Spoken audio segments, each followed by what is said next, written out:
Good morning, good afternoon, good evening, based on the location you have joined, guys. So today is your day one for this training with us. The agenda for today's session is that I'm going to talk a little bit about course introduction, how course design and K21 offering.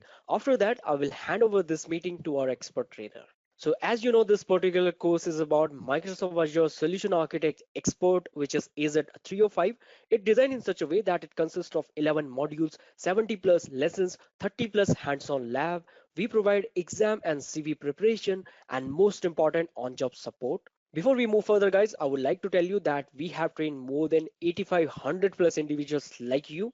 These are some of the peoples who have successfully completed their training and got certified. We also added their LinkedIn profile so that you can verify these are genuine K21 success stories. We would love to add your name here as well. This is how our trainees share their certifications, feedback, and what they achieved on our WhatsApp group. Now about CV and job opportunities. So as you know, Azure Solution Architect is trending and have a great number of job openings around the globe. These are some of the job openings in United States, Canada, as well as in UK, Europe, India, and Middle East. And this is surely going to increase with time. In K21 Academy, we provide CV preparation and interview questions as a bonus, which you can also check out by going onto the portal and click on sample CV and interview questions. Don't worry about that. We will be having a separate class for CV preparation. Now about portal login details and welcome email. I hope you all must receive this email from our team containing dedicated WhatsApp group link, login credentials, and some more information. I highly recommend you guys to join our WhatsApp group because on WhatsApp group we discuss everything about the training from session timings to course update. Now, how course look like on the portal? So after successfully logging to the portal, you will find two sections. The first one will be live course. Inside that, you will find live session recordings. Like the session going on right now will be uploaded to live session, which you can also access by visiting k21academy.com/az305 live. The second one will be self course. Inside that, you will find all the well done videos, hands-on lab, activity guides, and which you can also access by visiting k21academy.com/az305 self. This is how lessons, labs, and quizzes look like on the portal. If you don't want to receive the reminder mail regarding the live training session, you can switch it off by going onto the portal and click on session reminders are off. Now about getting support, WhatsApp and ticketing system. So if you have any doubts or queries, you can mail us at support@k21academy.com. We have a special ticketing system powered by Zendex. Every time you write to us, it generates a ticket number and it helps us to keep a track of your queries and we try to solve them as early as possible. You can post your queries on our WhatsApp group as well. The perks of K21 training includes lifetime membership access on K21 portal, WhatsApp group support, and unlimited retake for next 1 year with free of cost. I request you guys to share your feedback by visiting k21academy.com/QA and answer few questions to help us think, understand, and improve Azure Solution Architect certification program. Follow two easy steps and stand a chance to win amazing rewards. Review us on Bark at k21academy.com/review B and Trustpilot at k21academy.com/review T. Take a screenshot and share with us at support@k21academy.com. Out of all feedback we receive, we do have a quarterly lucky draw. For winner list, you can visit k21academy.com/quarterly-draw. If you like our training and would love to share with your friends, family, and colleague, you can visit k21academy.com/referral to know all the necessary information to join our referral program. Once you decided to join us, just click on Start Recommending Now and fill out your details to complete the registration process. After successfully joining to the referral program, you can easily log in by visiting k21technologies.semcard.com/auth/login. After successfully registering yourself, you will be able to see recommended links for various training programs. You can easily keep a track of all rewards you win by becoming our referral partner, and this all comes up with effortless withdrawal. You will receive all the referral commissions earned on a monthly basis, and the minimum commission required for a successful payout is 50 USD. These are some of the screenshot of our recent payouts. Now the task for you. First of all, log into K21 portal with the login details you received in the welcome email. Join our WhatsApp group. Fill out the feedback form by visiting k21academy.com/QA. Whitelist IDs using k21academy.com/whitelist, where you can reach out to us anytime at support@k21academy.com or contact@k21academy.com. Finally, refer us and get rewarded. For more detailed introduction, please watch thank you video by visiting k20academy.com/thank you-azure SA. You can also find us on social networks like Facebook, Twitter, LinkedIn, YouTube, Instagram. I highly recommend you to subscribe to our YouTube channel because we upload a lots of free content on a weekly basis. Now over to our expert trainer. Thank you, Akshay. Thanks a lot for introduction. Good evening, good morning, and good afternoon, everyone, depending on the location, guys, where you are right now. And guys, I hope everybody is doing good. Now, guys, regarding this particular training, right? So first of all, I'll just quickly overview that what we will be covering as a part of this particular training. And we will go through each and every module and we're going to talk about what are the areas that we need to target when it comes to the implementing Azure in your production requirement. So guys, first of all, we're going to see that what all the topics that we will be covering as the part of this particular journey of this particular course. So I hope guys, I'm audible to everyone and you all can see my screen. Can I get a quick confirmation over the chat as well? All right. Thank you guys. Thank you for confirming. And guys, just wanted to tell you guys, I would like to keep the session interactive. So any given point of time, if you have any doubts, any queries which might be bothering you guys, feel free to let me know during the training as well, right? So don't be hesitant asking any sort of the question which is probably bothering you, or maybe you wanted to ask earlier in the session and you didn't get much time over there to ask. We can probably discuss over here. Now guys, over here, as you can see, I'm in this particular session that we will be having over here. So we will start with governance. Today we're going to talk about Azure Active Directory.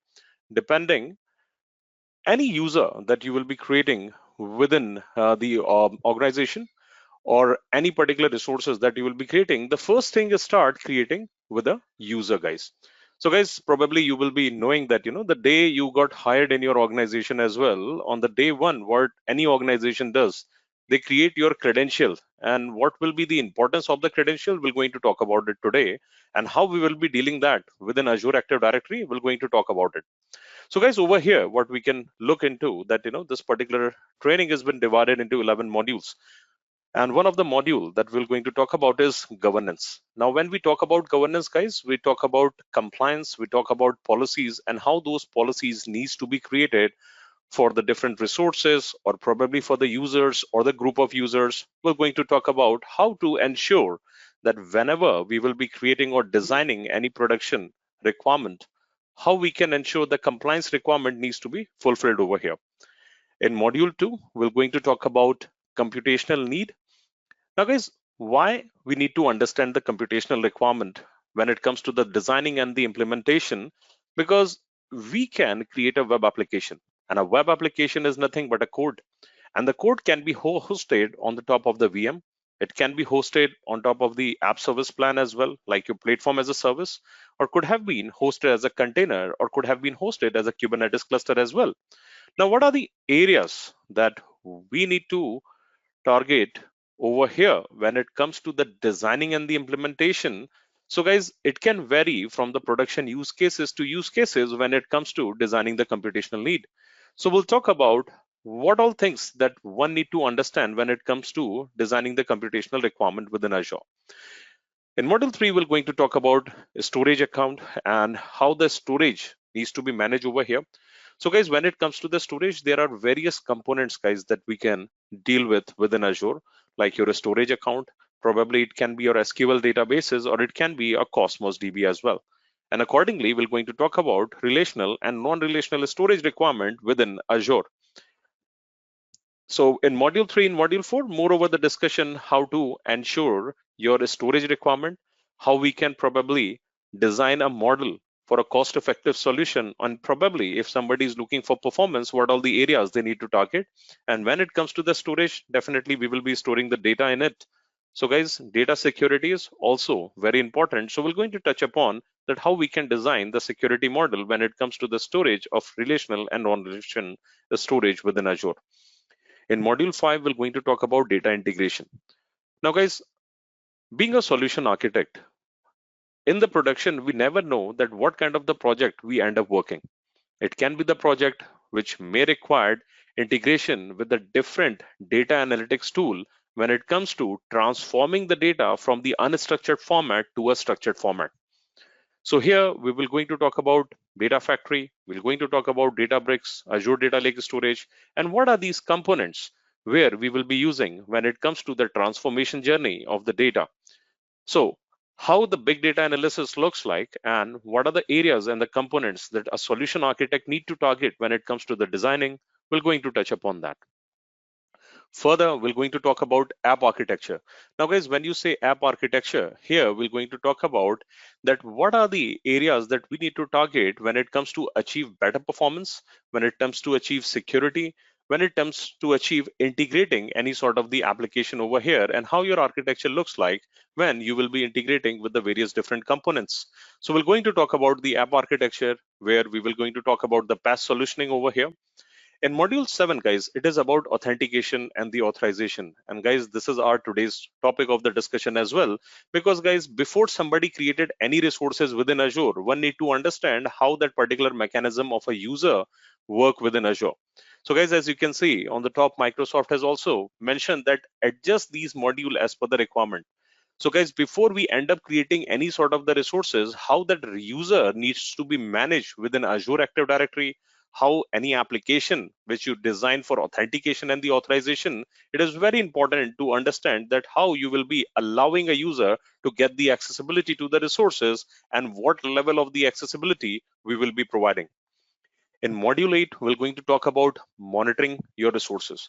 Now guys, implementing is one thing, but guys, being a solution architect, whatever component we are designing today, probably after some years we may need to check as per the requirement, because guys, nowadays demands are continuously growing, continuously changing. And when it comes to implementation or designing, we need to adhere to those changing needs of the business requirement. And it can be from any perspective, guys. It can be from the security, it can be from the performance, it can be from the high availability requirements as well. And guys, until and unless we are not monitoring our solutions effectively, it is very difficult to know that what are the areas of the improvement and the improvisation. So monitoring is one of the important area, guys, we're going to cover in this particular training, guys. In module 9, we're going to talk about networking, guys. And guys, creating your network resources are one of the important requirement when it comes to the production implementation, because guys, your networking is a backbone. Doesn't matter how good resources you have created, how better architecture we have created for the Azure or the infrastructure implementation, if your network has been impacted, your resources at the end of the day are not available. So whenever we are dealing with any sort of the resource management, networking is the backbone, and there should not be a single point of failure. So when we are designing a network architecture, it is very important what kind of the connectivity we are creating. And if we are creating the connectivity, what are sort of the options I can use, like VNet pairing, VPN gateways, express route, or when it comes to the managing the high availability of the resources, we need to understand what are the network component we can use, like your load balancer, application gateway, traffic manager, when it comes to routing the traffic. And further, we have CDN services as well, and the Azure front door services, if in case you would like to be globally available, including your traffic manager. And depending on your compliance need and your business requirements, we can probably go for those kind of the solution as well. In module 10, we're going to talk about BCDR, that is your business continuity disaster recovery. Now guys, networking is one of the aspect. However, when we are talking about the business continuity, we're going to talk about backups and how those backups can be created and can be utilized within the production requirements. Creating your DR solutioning, so how we can be available at a regional level of the outage, how the failover can be designed. We're going to talk about ASR, that is your Azure Site Recovery, that how we can use them in order to maintain the disaster recovery situations, and how to design those kind of the solutions as well. Now, once we have understood all the requirements of resource creation, computational need, storage, integration, and your application architecture and authentication and the authorization and the monitoring component, now guys, this is the time when you lift and shift your workload. Now, it's not necessary that every time during the migration we will be doing the lift and shift. It could be re-architecting as well, that probably today we all are using infrastructure as a service, but in order to shift the handover, the responsibility to Microsoft, we may want to go with the platform as a service to maintain a better business continuity model. Or maybe I would like to streamline my process to have the dependency only on the code, and rest of the components should be managed and maintained by Microsoft. Now, when it comes to the migration, guys, we're going to talk about migration strategy. And apart from that, we're going to talk about different migration tools which are helping us in order to assess your workload for the migration, and how we will be able to lift and shift in the different situation when it comes to physically moving the resources, or maybe from the hypervisor or the VMware resources, or it can be a data migration options as well. So guys, this is a quick overview what we have provided, guys, that what all things that we will be covering as a part of the journey of this particular training, guys. Now, guys, the moment we will be able to finish this particular training, we will going to talk about the percentage and the areas that one need to target to clear this certification and this examination as well. So guys, what we are looking at right now on the screen, guys, that it's a weightage for the questions when you will be going for your certification, guys. Now, guys, knowledge is one thing, but clearing the examination is more about the strategy.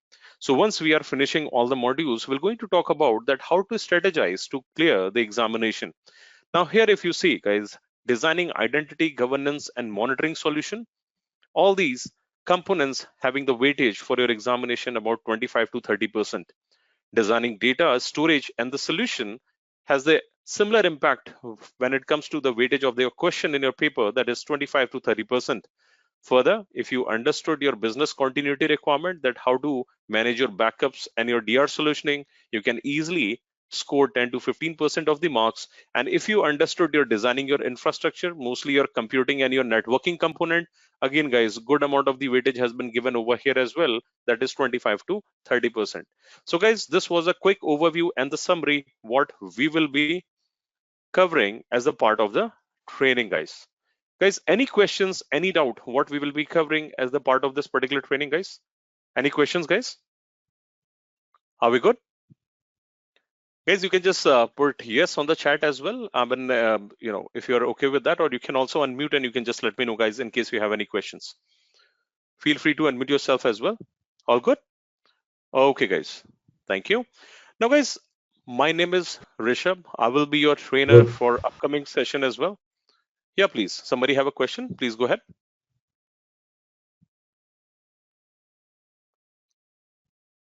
Okay, guys. I think it was just a sound. So guys, it's been more than 10 plus years that I'm working with Microsoft product and the technologies over here. And from last more than 4 years, guys, that I'm training solution architects and the DevOps engineer and the security architectures, guys, when it comes to the Azure implementation.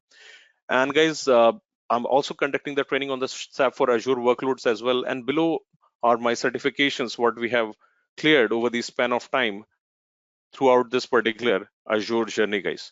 So guys, in case if you have any doubt, feel free to bring us over here as well. All right, guys. So let's start our today's discussion when it comes to designing authentication and the authorization, or basically when we are talking about authentication and the authorization, we're going to talk about Azure Active Directory and why it is very, very important to understand when it comes to Azure Active Directory for business requirement, guys. Now, before, guys, we will go to any particular theoretical discussion, it is better to understand from a practical approach that what exactly we need over here. Just give me 1 minute, guys. There are a few questions coming it up. How much overlap is there in the terms of AZ-104, since that's one more exam to attain solution architect? Okay, Sim, what happened when you're going for any examination? Currently Microsoft is offering like 303 and 304, but people who have already done the certification of AZ-104, they already have more of the topics which are already the part of AZ-303.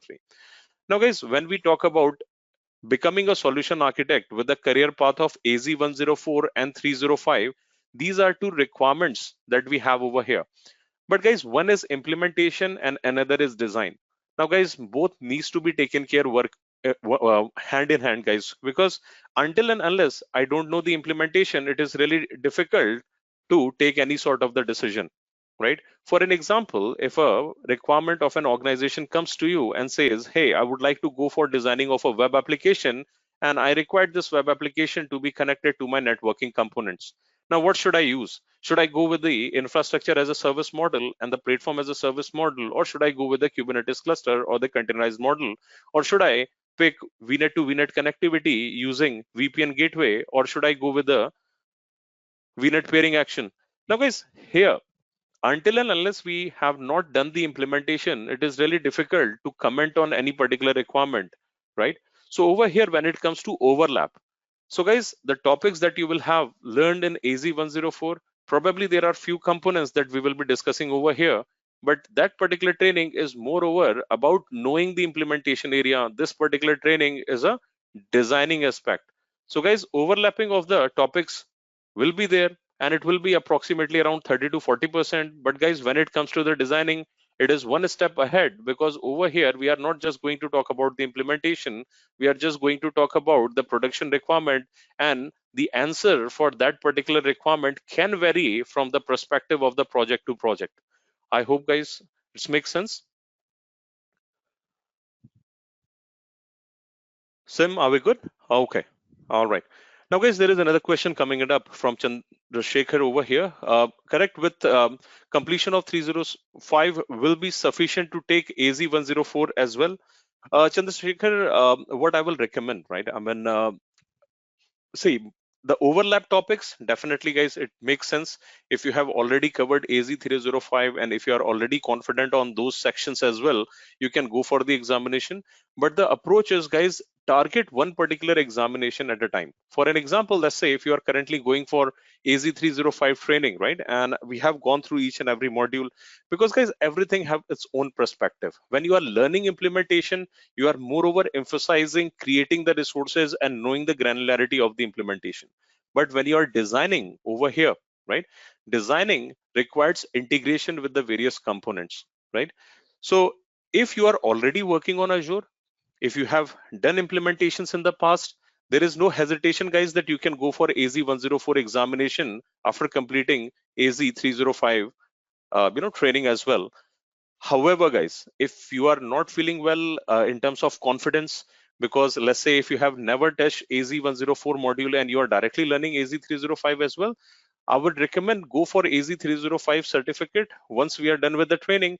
And just in case, guys, go to the module, realize the module, and if you feel like that, it is better to go with the training, guys, because, guys, clearing the examination is an individual approach, right? I mean, my perspective can help you in order to, know the topics better.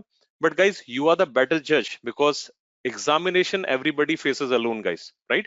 So what level of the expertise you already have, you are the better judge. So, guys, for AZ-305, for the overlap topics, any particular designing, definitely I will be going through the implementation. And if you have worked on Azure somewhere in the past, or if you have some hands-on, go for AZ-104 examination as well. Or, guys, if you're not feeling confident, better to give some time to that particular topic as well. All right. Okay, guys. Further question from Mathir, guys. What about those who have already AZ-303 and 304? Guys, better if you have done AZ-303 and 304. Most of the things you will be easily able to grasp in this particular training. Microsoft has added few components when it comes to the integration requirement and when it comes to the SQL database relational requirements. Apart from that, more of the topics are overlapped when it comes to 303 and 304. So I would say that you will have an upper hand if you have already completed 303 and 304. But always there will be something new.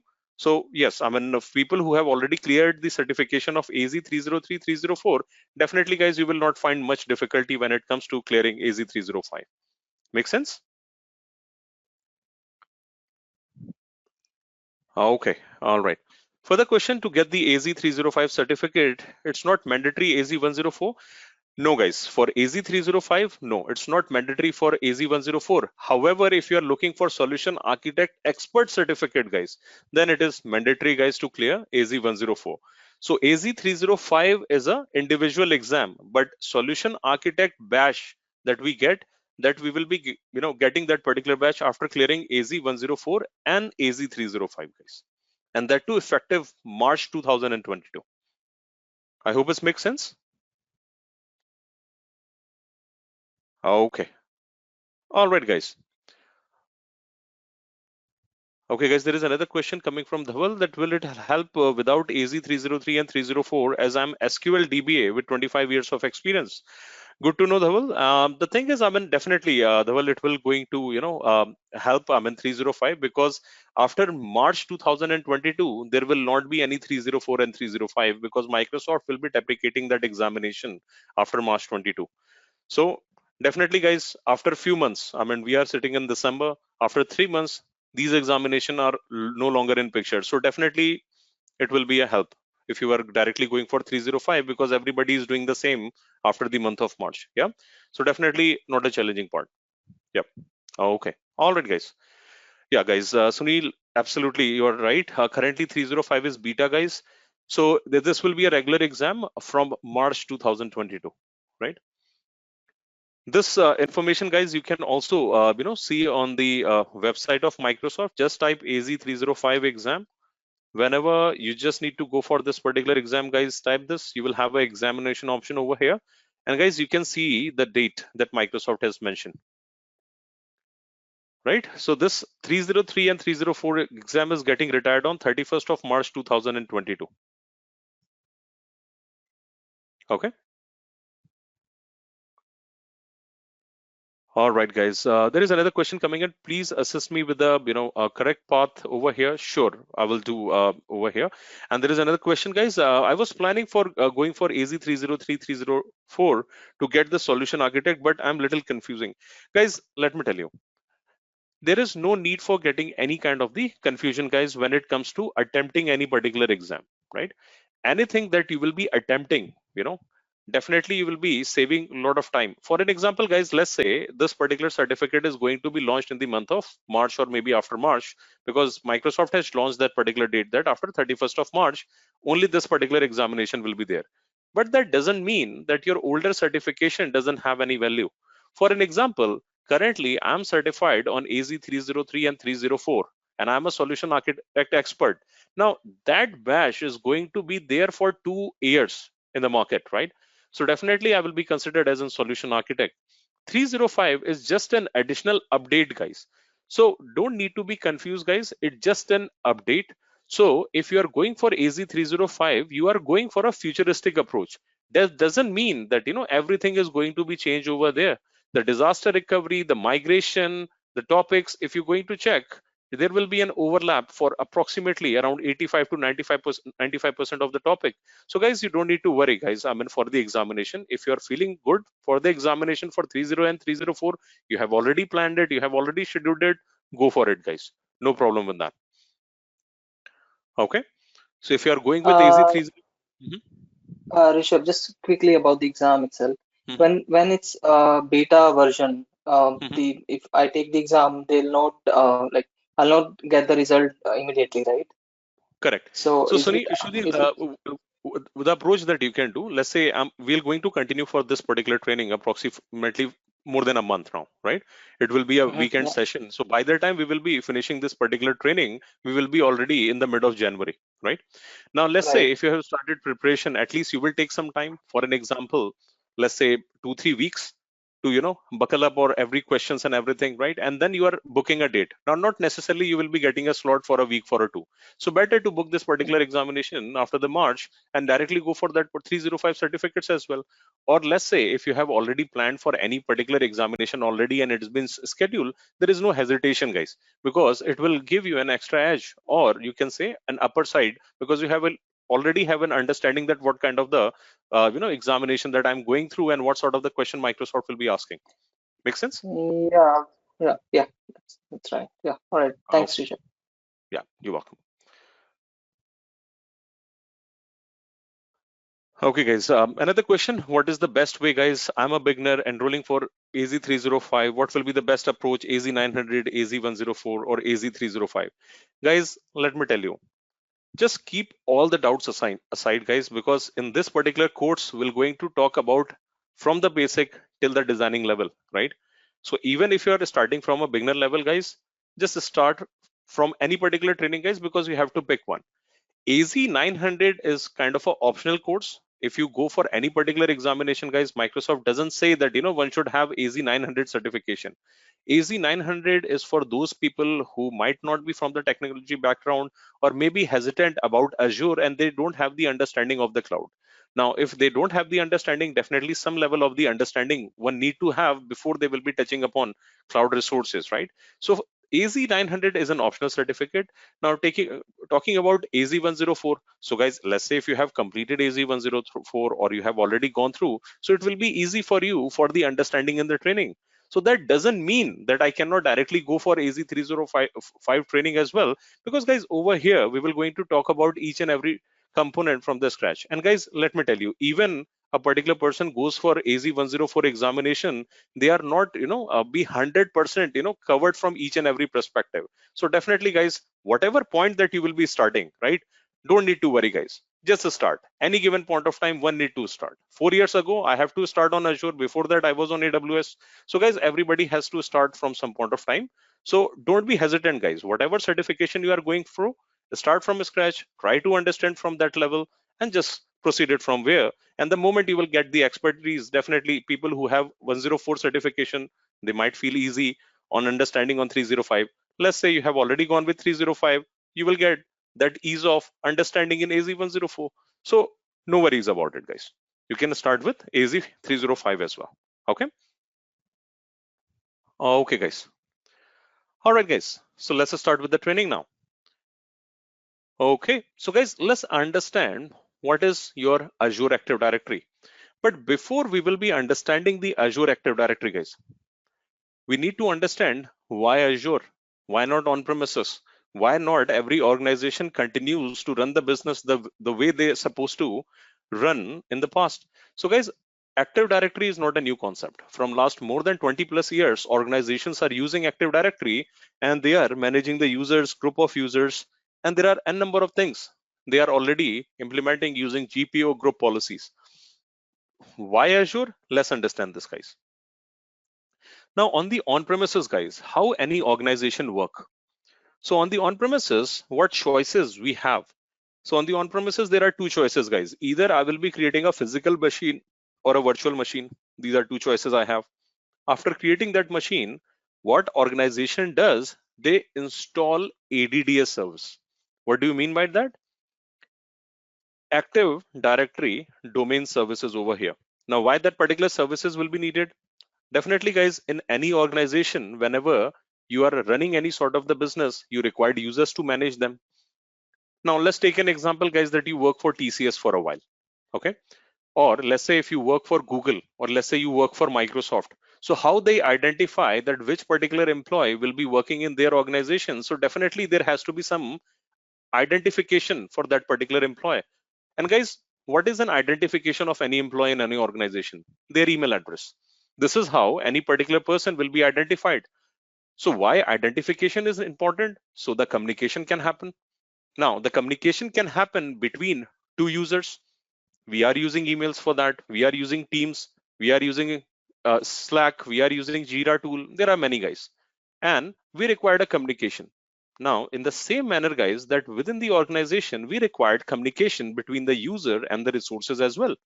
So how we will be able to identify anybody in the organization for that particular requirement? Any organization creates credential for the employee on the day one. So for that particular purpose, what we do, we create a physical machine or we create a virtual machine and we install ADDS service, that is Active Directory Domain Services.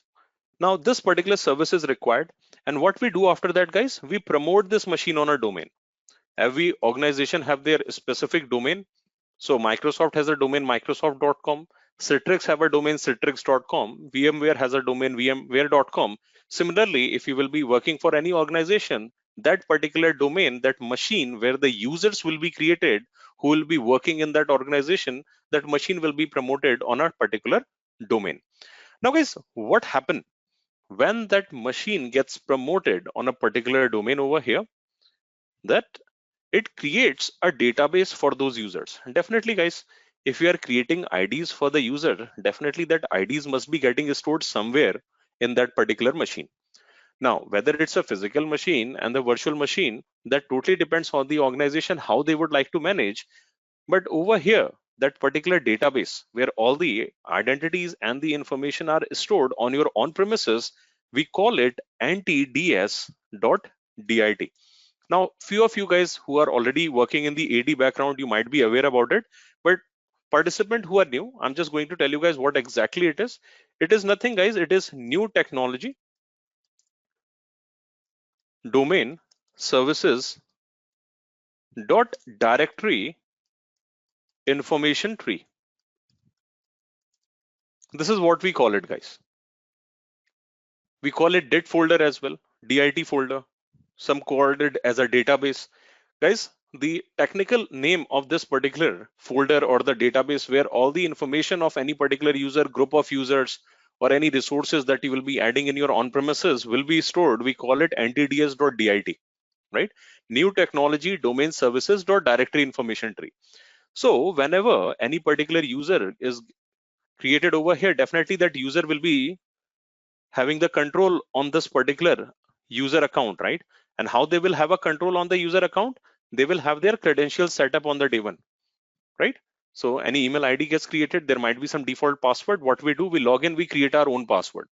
Now guys, that particular information will be stored in that particular folder in the form of hashes, guys. Microsoft came up with the concept of the hashes. What is the hash values, guys, over here? Hashes are nothing. It's a way of encrypting the credential, guys. What do you mean by that? Guys, any particular user who will be creating these credentials, definitely they will be having the control on this particular machine. Now, let's say if I'm the Active Directory administrator, that doesn't mean I should be able to looking into the credentials of these users, right? So security definitely required over here. So how Microsoft maintain that credential security? Microsoft encrypt that information in that particular folder, and we call it hash encryption, right? And this is how we are managing on-premises. Now, within on-premises, guys, there are different protocols that we manage over here. So guys, on the on-premises, everything is an object. And how users communicate from one another, or how users and resources communicate one another, on the on-premises, we use protocol called LDAP, that is your lightweight directory access protocol. And this is how your on-premises work, guys. On the LDAP, this users that we have created on the on-premises, they communicate over the LDAP protocol. And in order to manage these users, we create users, we create groups. And guys, over here on the on-premises, we manages things on the basis of OU, that is your organization unit. Now people, guys, if you are getting confused with this terminology, guys, don't need to worry. I'll show you this practically what exactly it looks like, right? So we will not be discussing much on the on-premises side. We will be discussing much from the cloud side. But guys, this is the historical information, guys, that what exactly on-premises is doing.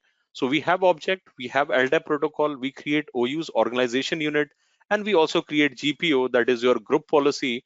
And for authentication and authorization on the on-premises, we use Kerberos and NTLM.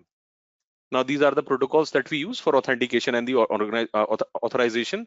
And further, we have a concept of forest and domain. We have RID master, we have domain naming master, schema master, infrastructure master, PDC emulator, and there are various other components through which we manages role and trust on the on-premises. Now, that discussion is your on-premises discussion. Now, guys, why somebody would not like to implement all this? Why they would like to go with Azure? The reason is, guys, when you go with such kind of the deployment on the on-premises, it creates a lot of dependency on this machine. Let's say, being a business requirement user, I have created 10,000 users over here. Let's say your organization has done the mass hiring and they have hired, let's say, 400 employees from one location and all across the globe. Let's say that's a big firm and you have 10,000 users that you have created. Now, let's suppose you have created that 10,000 user on this particular machine. Now, guys, what will happen if this machine goes down, guys? Just think about a business impact. You have created 10,000 users. The dependency is on that particular machine. Let's say this machine goes down. What will be an impact? What will be the outcome, guys? What will happen? The machine where multiple projects are going on in an organization and suddenly 10,000 users are not able to log in, what will be the impact? We can Business, certainly understand, guys. Big business. impact, right? Business impact. A lot of people will not be able to log in and multiple projects will be on hold. Yeah, Huge loss. sorry, guys. I said huge loss for the company. Huge loss, definitely, guys. Huge loss for the company. Productivity impact, right? So, guys, why somebody would like to create such kind of a dependency on a particular resource? Now, in order to avoid such kind of the situation, organization need to invest more. They need to create an additional domain controller. They cannot work on a single domain controller like that. So they need to invest more. They need to create multiple domain controllers to avoid a single point of failure. And they need to again install ADDS service, promote this machine on that particular domain, creating multiple users to maintain the business continuity. Time consumption will be high. Productivity impact will be there. People need to be engaged to manage additional server. Additional cost has to be implemented, guys. To avoid all this, if cloud is already providing Azure Active Directory over here, it means, yeah, of course, guys, a lot of chaos when it comes to managing that. So to avoid such kind of the situation, if a provider has already created a mechanism that you don't need to design any machine over here, either a physical machine or a virtual machine, you can directly log into the Azure portal, you can directly create users. On this machine, definitely, guys, we must be using certain operating system. Let's say Windows Server 2016 or 2019. Operating system also have the updates. Updates can also impact the production. Downtime can be caused by the updates as well. But if somebody has already created the managed service, I don't need to manage that operating system either. I don't need to purchase any license of the operating system as well. Operating system license also have a cost. So I'm coming out from a model where I used to maintain a hardware, where I used to maintain the operating system. I need to worry about the failure and I need to design additional resources to avoid a single point of failure. I just don't want to go through that particular pain again. So what I will be doing, I will be logging into my Azure portal. I will have Azure Active Directory over here. So what we call it, guys, instead of on-premises Active Directory domain services, I will be coming on Azure Active Directory, guys. This is what I will be using in Azure. And the concept is, I don't need to install any ADDS service, no need to promote the machine on the domain. It's a plug and play requirement because Microsoft has by default created a tenant for me. Now, guys, I will show you how it looks like now, right? Because we have certain information now. So I'm logging into my portal. So I'm logging into portal.azure.com.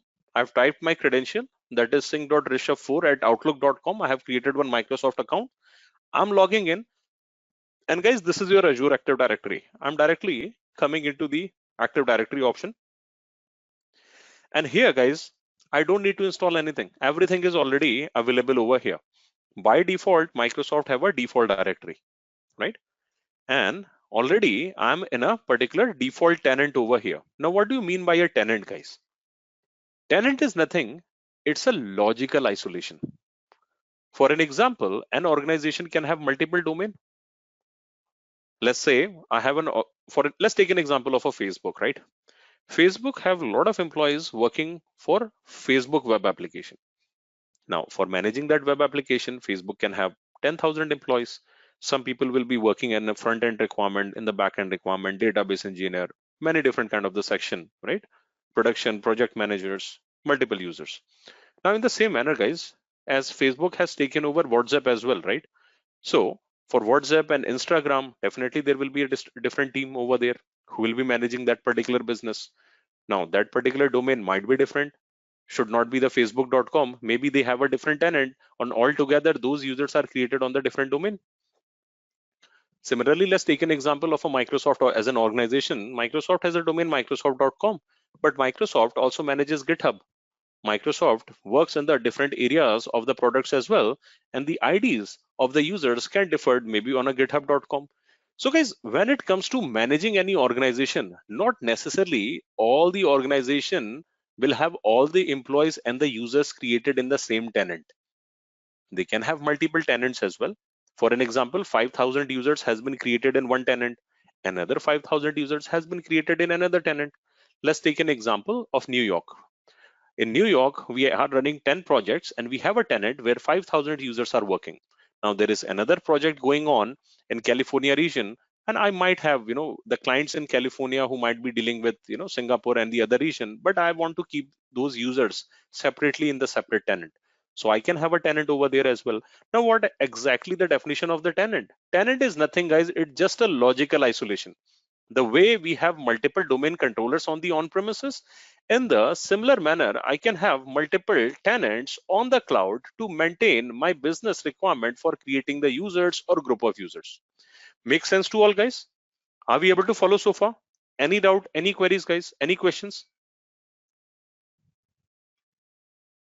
All good? Okay, guys. Thanks for confirming. So guys, tenant is a logical isolation, but where exactly I will be creating a user? So by default, every tenant have a default directory. Now, what is the job of this particular default directory? That we will be creating users in this particular directory. Yeah, thank you guys. So whenever we will be creating these users in this particular directory, I can have a business requirement, because guys, what happened? By default, Microsoft gives us a primary domain, and that particular domain name is unique in entire Azure. What do you mean by that? Every tenant have a default tenant ID and a unique tenant ID and a unique tenant name. So guys, if you see, this is one of my tenant and this is my tenant ID, which is unique, guys. This will not be the same in any case of another tenant, guys. It should be a unique. And guys, if you see my email address, they have given me as a primary domain. So if you look over here, it is showing that 𝐿𝐻𝐵04 outlook.onmicrosoft.com. Now, from where this particular name has arrived, this particular name has arrived from my ID over here. They have removed the special characters from here. Let's say they have removed @ they have removed dot, and they have given me this particular domain name 𝐿𝐻𝐵04 outlook.onmicrosoft.com is the identification that this is provided by Azure. So GoDaddy is Azure's partner over here. So the moment I will be creating a account and I'm logging into portal.microsoft.com, so the first user in that tenant is a global administrator, and this is how I have received my primary domain name over here. So by default over here, this is my primary domain name that I have received on this particular tenant, and every tenant has been identified with the help of the unique tenant ID over here. Now guys, if I will be creating a user by default, let's say if I'm going into my user section in the Azure Active Directory, and if I will be creating a user, let's see guys, what domain it's supposed to show over here. So by default, this particular user will be on a domain that is provided by Microsoft. But the question is that being an organization, I may want my domain to be reflected over here. Let's say if I'm working for Microsoft, probably I want this user to be created at microsoft.com. So how I will be able to achieve that? Because on premises, I was promoting the machine on that domain. Whatever user that I was creating, that user was getting created on that particular domain. Now, how I will be achieving this over here? So to achieve that, what Microsoft has given us, that the moment I will be going over here, there is an option of custom domain, guys. This is an option of custom domain. So if I need to bring the domain of my choice, right? So guys, definitely I must have purchased that particular domain. Now, if I'm a multinational organization and running my business from all across globe, over here, definitely there will not be a single user who will be a billing administrator. We have multiple people accountable for that particular domain because these users need to be created any part of the world, right? So over here, whenever you will be going into the custom domain option, you need to verify this particular domain. Now, who will be verifying this domain and where exactly this information is getting verified?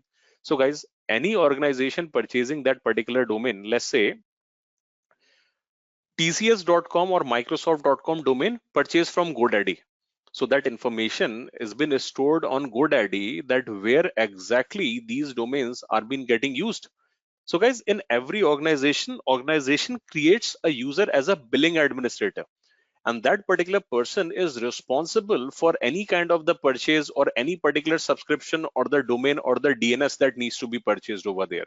So for an example, if you are working in Microsoft and you are a billing administrator, you can come over here and you can provide that particular domain without any problem, and you can verify that domain. For an example, let's say I work for Citrix and I will say that, let's say this domain is citrix.com. I can add this particular domain. What they will do, they will verify that information against my user credential, whether I'm the billing administrator belongs to that organization or not. And where exactly this information is getting verified? From that provider, from this particular domain has been purchased. And what all information they will be verifying, guys? They will verify text record, which will have the information that which user can verify this domain and can use it. They will verify your mail record, your Amex record over here, whether it is valid or not. And the moment you will verify, they will check. And if you are a legitimate person of that organization who have the rights to verify this particular domain and use it in your Azure Active Directory, you can just click on verify. The domain will be verified and you will be able to see that particular domain name. Guys, I'm not a Citrix employee and neither I'm a Citrix billing administrator. But let's assume if I'm a Citrix billing administrator, the moment I will click on verify, definitely this is going to be failed. But guys, if I'm the billing administrator, I should be able to verify this without any problem. Just like it is showing my primary domain, I should have verified this particular domain if I would have Citrix billing administrator, and this is also shown as variable at that point of time. Now, if I go to the user section, guys, over here, and if I will be creating a user, you see, guys, this is a drop down. What does that mean? That I can have multiple domain listed over here. So if that domain citrix.com has been verified by any particular organization, or let's say a person who is billing administrator of citrix.com, you will be able to see citrix.com in the drop down, and you will be able to create that particular user on that particular domain. So guys, the problem is solved. You don't need to install any particular domain controller. You need to promote. You just need to verify that information, and it's a plug and play. You can create user on this particular domain, whatever domain that you will be verifying over here. You can select that domain from the drop down and you can create a user. For an example, I'm creating a user with the name Adam. And here I'm creating a first name I have given. This person name is Adam. And I will be able to create this particular user on this particular domain, right? So currently I have not purchased any domain. It is getting created on my primary domain. But if you have a custom domain, guys, you can see that particular user should be showing Adam at citrix.com if that verification would have been successful over here. Clear, guys? So this is how you bring any domain. So if you have billing administrator role, if your organization billing administrator writes I'm acquiring, I can verify that domain and I can create users without any problem over here, and by selecting that particular domain. Now guys, talking about authentication and the authorization. Now let's understand, what do you mean by authentication? What do you mean by authorization? So let's say, guys, if you will be logging in on the on-premises side, we have used LDAP, OU, GPOs, Kerberos, and LTLM. What Microsoft has given us to manage the similar kind of business requirement on Azure, everything we will be accessing on the cloud will be accessed over HTTP or HTTPS, because for cloud we required internet connectivity. Now, if I will be accessing anything over the HTTP and HTTPS, here I can create users. In order to manage users, we don't need to create OUs, we create groups over here. So let's say if I need to assign any role of an application administrator to a one user, or let's say to 10 user, rather assigning that role to 10 different users individually, I can put them in a group and I can directly assign that particular role to that particular group. Ease of management. And over here, what Microsoft has given us? Microsoft has given us RBAC. What exactly it is, guys? Role-based access control. Now, what is role-based access control, guys? That on the basis of the role, you can decide that what will be the job this particular user will be doing. For an example, if I want this user only to manage network and I don't want them to manage VM database, I can go to that particular network level and can assign that particular role of, let's say, network contributor or network administrator. My job is done. That particular person will be managing that particular network as an administrator or as a contributor. So Microsoft has given us that role, that is your RBAC, role-based access control, to manage that. For authentication on the cloud, we use OpenID connection. And for authorization, Microsoft has multiple protocols that you can use depending on your business requirement. We'll talk about it when we will be learning PTA, pass-through authentication method, or ADFS. These are different protocols, guys, that you can use for authorization. One is your OAuth that you can use. You can use SAML, or we can use WS Federation as well.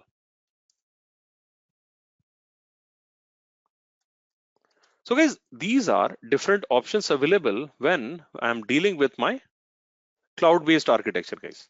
Now, how we will be able to implement this, we will see over here. These are a bunch of options that Microsoft has given us. Now, let's say I'm going back to my portal over here, and let's say I need to assign this user Adam that I have created any particular role, right? So I can go into the assigned role section, and I will be able to add any sort of the assignment depending on my requirement. Let's say I need to assign a billing administrator role, application administrator, whatever role that you would like to assign. Or let's say I don't want to assign the role later on, I would like to assign any role initially. So let's say I would like to create another user with the name Andrew, for an example. Let's say this username is Andrew Paul. I have given this particular name. I'm creating a user with the name Andrew Paul over here.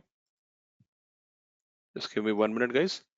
How to create a profile over here for a user. Proceeding further, let's say you would like to move this user in a particular group. If you have already created the user, you can select that particular group. I have not created any group at the moment. You would like to assign a role right now. You can directly assign that particular role. Let's say I would like to create this user as an application administrator, and I would like to allow sign in or block the sign in. That is up to you, what role that particular person will be doing. Let's say this particular person is your application designer, for an example, right? And which department they will be working. Let's say web application development department. What will be the company name? Let's say this particular person works for Citrix. Let's take an example over here.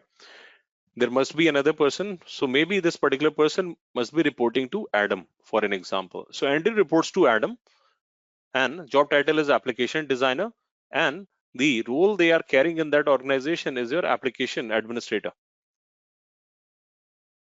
Okay, guys, there is a question coming in, and guys, this is a very good question that I would say. That the question is, roles are already created by Microsoft, or can we create or customize? And this question is coming from Buksena. So guys, what I'm saying, guys, over here, there are built-in roles as well, and you can also create your customized role as well, because not everything will be available in your built-in role. So you have a free hand, guys. Any particular purpose that you require to be done, or any particular role which is getting solved by Microsoft created roles, you can assign directly that role. Job done. However, if you like to customize the roles, definitely, guys, you can also create a customized role as well. Now let me tell you what exactly the role is. Nothing but a list of permission that what action a particular person can take, right? So what is the difference between authentication and authorization? Authentication, if a person is allowed to access. Authorization, what person can do with that access. For an example, I'm allowed to log into the portal, but few people who are just allowed to log in as a reader, they can only see, they cannot take any action.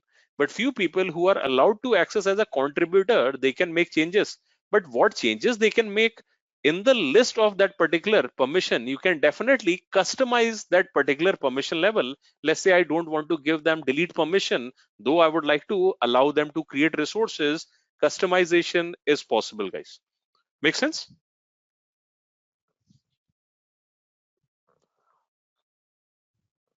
Are we able to follow, guys?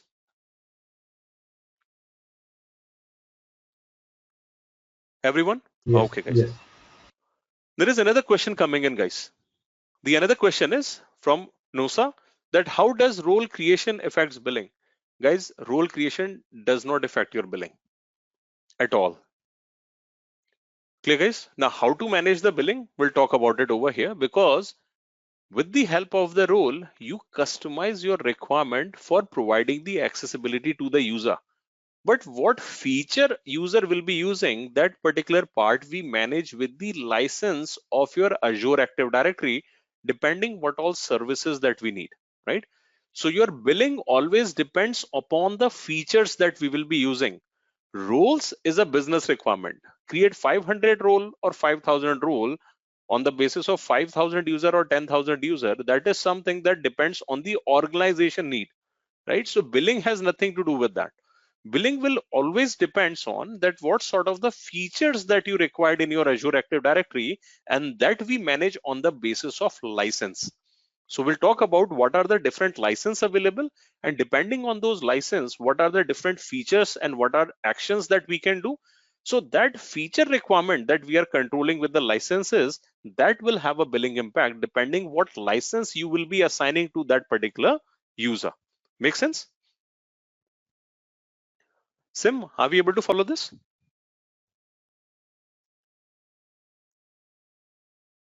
Yeah? No, sir? Are we good? Guys? So guys, always remember, the charges will be what user will be using what kind of the license. Just take an example, guys. Let's say in my organization, there are 10 users and I would like to give them the access of a mailbox. Now in that mailbox of Office 365, where they will be using certain applications as well, like they can configure that in the Outlook application, they can use OneDrive functionality as well. But guys, if I need to give them the enhancement feature that they can use Yammer, or they can further use the different suite of the application, I can assign an E5 license. So depending what license that particular user will be holding, the billing depends on that particular license assignment. Role based access control is nothing to do with the licensing, is just a requirement of your business for authentication and the authorization. I can have 10,000 users and I can assign only 2 roles. I can have 5,000 users and I can assign 10 roles to each and every users. So the role is just for my business management use case. It's nothing for the costing over here. Now, how that particular cost requirement will be managed, let's see this over here, guys. Okay.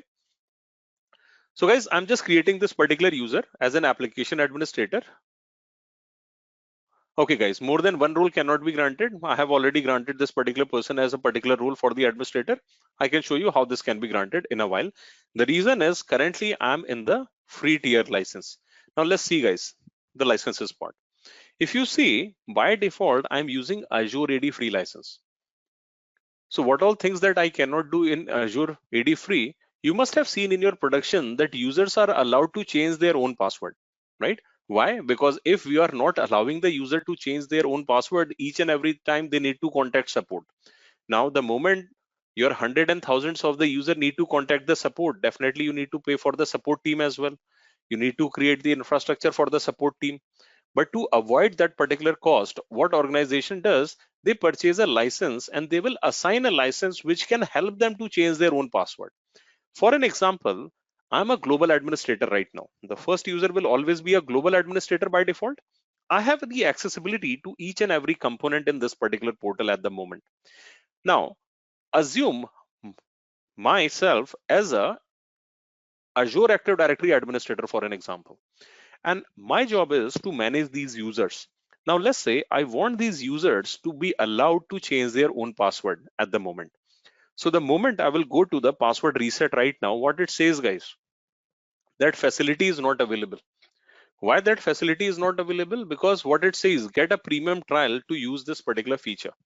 So guys, whenever we are using Azure Active Directory, the costing that we manage over here for different features over here, by default, we have free AD license.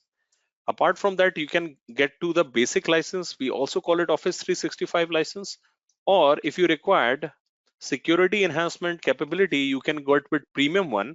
And if you're looking for reporting actions, or if you like to go for PIM, that is privilege identity access management, And if you like to use ADFS or any sort of the services like that, then guys, if you should be able to use premium P2, that will be a better choice.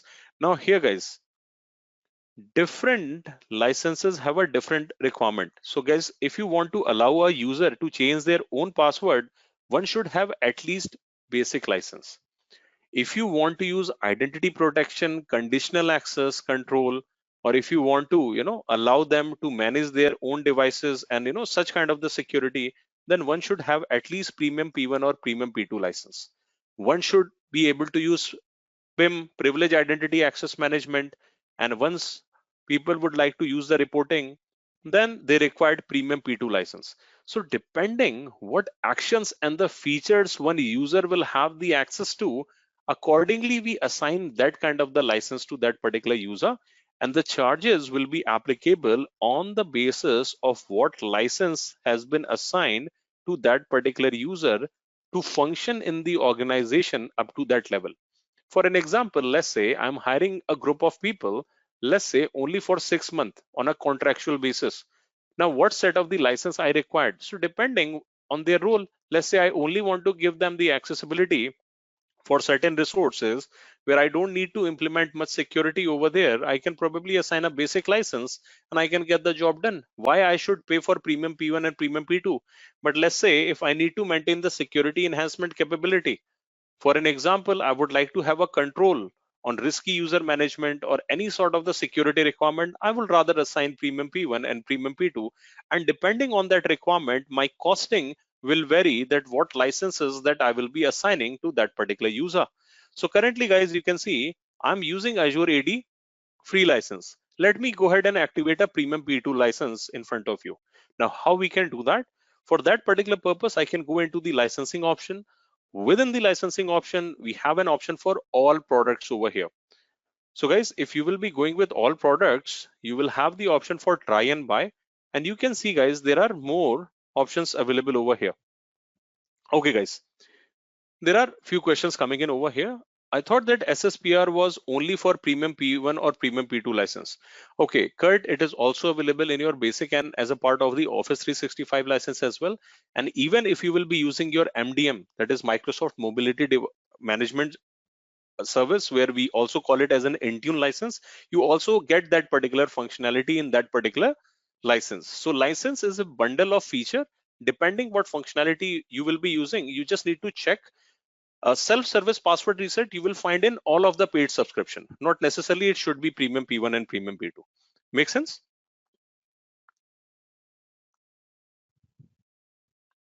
Yes, thank you.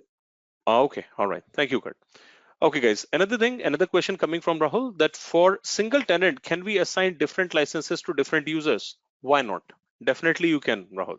You can have multiple different licenses as well, because see, in any organization, if you're managing 5,000 users in a single tenant, those 5,000 users, not everybody is working on the similar kind of the project. Their licenses can vary from one another, right? So there are few basic requirements which might be common for everybody, and there are few common features you might be getting in multiple licenses. Now, depending on your costing requirement, you can assign different licenses. For an example, few user want E3 license of Office 365, few may require E5, depending what project they work on and what kind of the application they will be using. Make sense?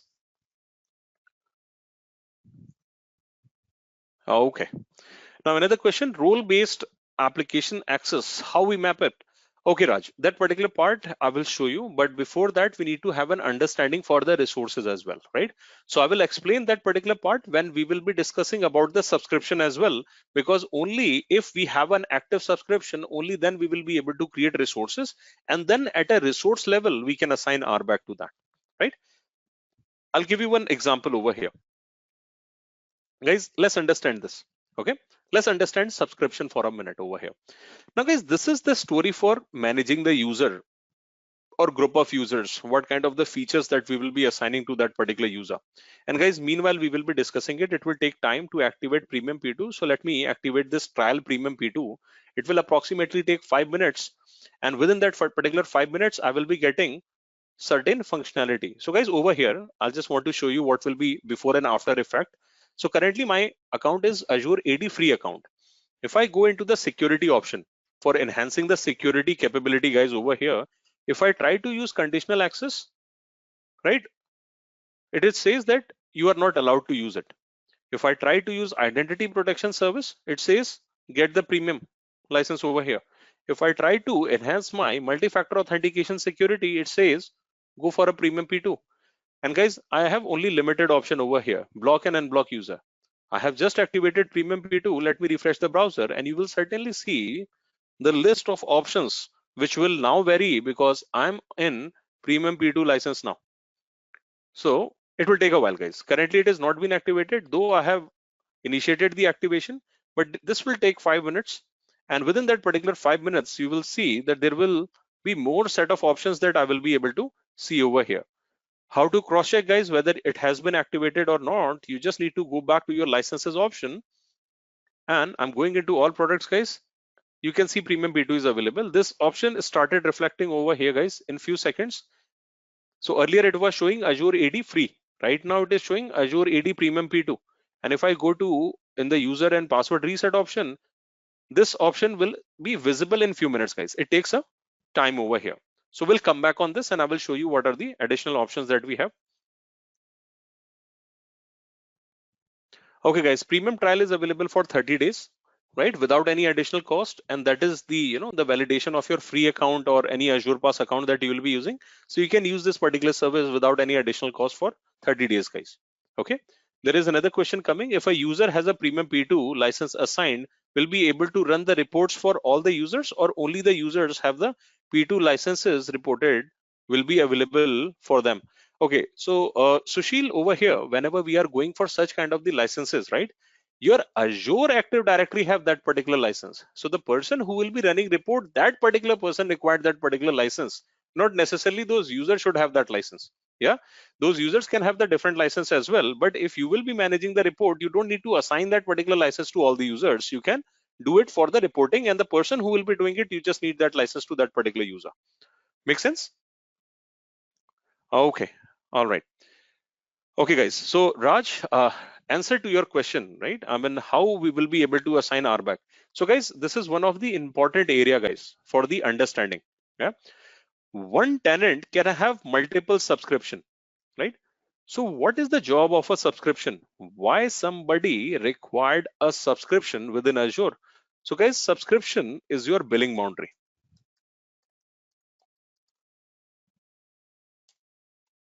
Billing boundary for what? So guys, the billing boundary for the resource creation, not for user management.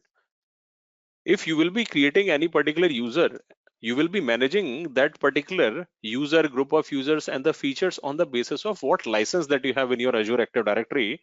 However, if you will be creating a subscription, we create subscription to create resources. So one tenant can have multiple subscription, guys, not necessarily that you will be just using one. I'll give you one example, guys. If you see right now, I can go into all services in my portal and I'm going into the subscription option. I'm going into all services. I'm going into the subscription right now. And within the subscription, if I try to see that what subscription I'm using, guys, I'm using Azure Pass over here. If you like to see how much credits that we have in this particular subscription, I'm going inside my Azure Pass. You can see when we have activated this particular subscription, this subscription has been activated today. Yesterday, guys. You can see the billing cycle. From today, 5th of December 2021, this particular subscription is valid for 1 month, 30 days. 4th of January, this particular subscription is going to be expired over here. How to check how much credits that we have? So guys, this is a prepaid subscription. It means I've got some credit initially in this particular subscription. The moment I'm going to click on it, you will be able to see that how much credits that we have. So guys, we have for 30 days 100 USD I will be having as a part of the subscription. So subscription is your billing boundary. This can have a different requirement. So currently I'm using Azure Pass. You can have subscription like your free subscription as well. Free account you can create. You can have subscription like pay-as-you-go subscription.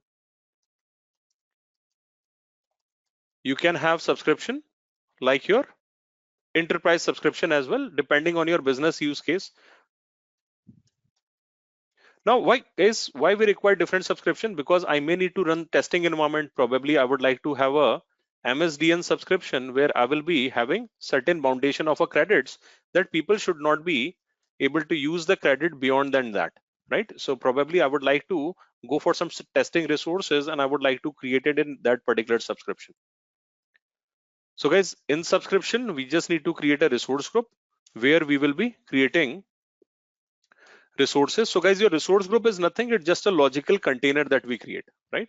And where exactly we will be able to create resources. Let's say I will be able to create VM, or if I need to create a database accordingly, I can create such kind of the requirement, right? So guys, just for the sake of the understanding, if I will be going back to my portal, I'm going into my virtual machine. For an example, if I need to create a virtual machine within Azure, I'm going into the virtual machine section. I'm going to create a virtual machine over here. The first thing this particular virtual machine will be asking from where I should take the billing. And guys, if you see that this particular subscription option is Azure Pass and it's a drop down. So if you're dealing with multiple subscription, you will be able to see the list of all the subscription over here. So if I'm the person who need to create a resource, first thing first, I need to select the subscription, and then I need to select the resource group where I will be creating a logical grouping. So I have, let's say, created a resource group with the name RG, and here I will be creating a VM. And here I will be selecting my region, that which location that I will be creating this particular resource, in which Azure data center, what will be the operating system choice I will be using, let's say Windows Server 2016, and what will be the account that I should be having. So let's say I'm giving a username over here, and here I have just created password for this particular VM, and I'm creating this particular resource. Now guys, while creating the resource, there are a few things that I need to keep in mind, that in which location I will be creating, because your costing can differ from the location to location. So currently, if I will be going with Windows Server 2016 generation 1 machine over here, guys, you can certainly see the licensing cost on the basis of size, that is 9,887 INR or monthly basis in the East US location. The moment I will be changing the location, for an example, if I will be going with the West US, it can have the cost implication as well. So currently it is showing that this particular size is not available in the West US. Let's say if I will go for Central US region for an example, right? You can certainly see the impact and the cost. Guys, any question on this? I heard some noise, guys. Anybody has any question? Please let me know, guys.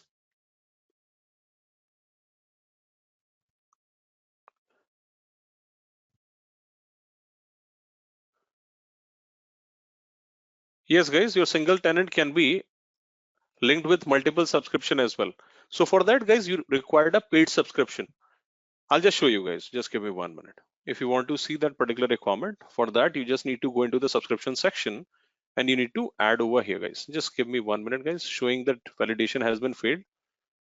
Anything, guys, that it required the selection, we might need to select that particular option over here.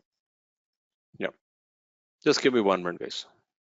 I'll just quickly show you from where you will be able to add subscription if in case you are willing for paying for another subscription. Meanwhile, I'm creating this virtual machine. This would hardly take a couple of minutes, guys. And guys, you can certainly see the moment I have selected Central US. Okay, guys, there is another question. Sandeep have a question that do we have a limit, guys? We don't have a limit on subscription, guys. Subscription requirement is just a production requirement, right? So that requirement belongs to your production use case. There is no capping on the subscription. You can bring as many subscription you want. No capping on the subscription. Okay, guys. So this virtual machine will be created in Central US region in few seconds over here. Initializing the deployment, your resource will be created in few minutes, guys. Let's say if you like to add more subscription, how you would be able to add? I'm going into all services over here right now. I will be going into the subscription. And in this particular option, you can see I have a Azure sponsorship. And on the top, there is an option for add. So you can add more subscription. I'm going to add one subscription over here.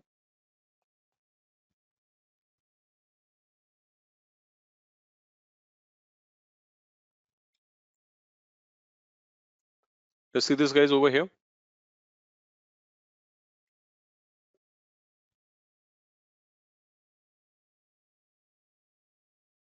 So I'm checking the eligibility, guys. Over here, there are multiple subscription will be listed. You can go with the pay as you go, pay for the students, all offers that you have. You have the Azure Pass, Visual Studio Enterprise subscription, MPN subscription, your Visual Studio Professional Developer Support, Azure for Resident Starter. Which subscription that you would like to use, you can purchase that particular subscription from here. MSDN subscription as well, right? So guys, let's say I would like to go for additional subscription. I would like to bring another subscription over here. Just give me 1 minute, guys. It is just showing that I'm not eligible for the additional subscription. So guys, depending, I mean, if you were looking for pay for any additional subscription, you will be able to pay for that particular subscription and you will be able to bring that particular subscription over here, guys. So depending on your business requirement, you can target that particular subscription and you will be able to bring that particular subscription over here. But guys, that subscription have a cost implication. So guys, target accordingly. If you are willing for pay for that particular subscription, only bring that particular subscription. If you are not, guys, continue using the same subscription. Yeah, guys, you have a question, please let me know.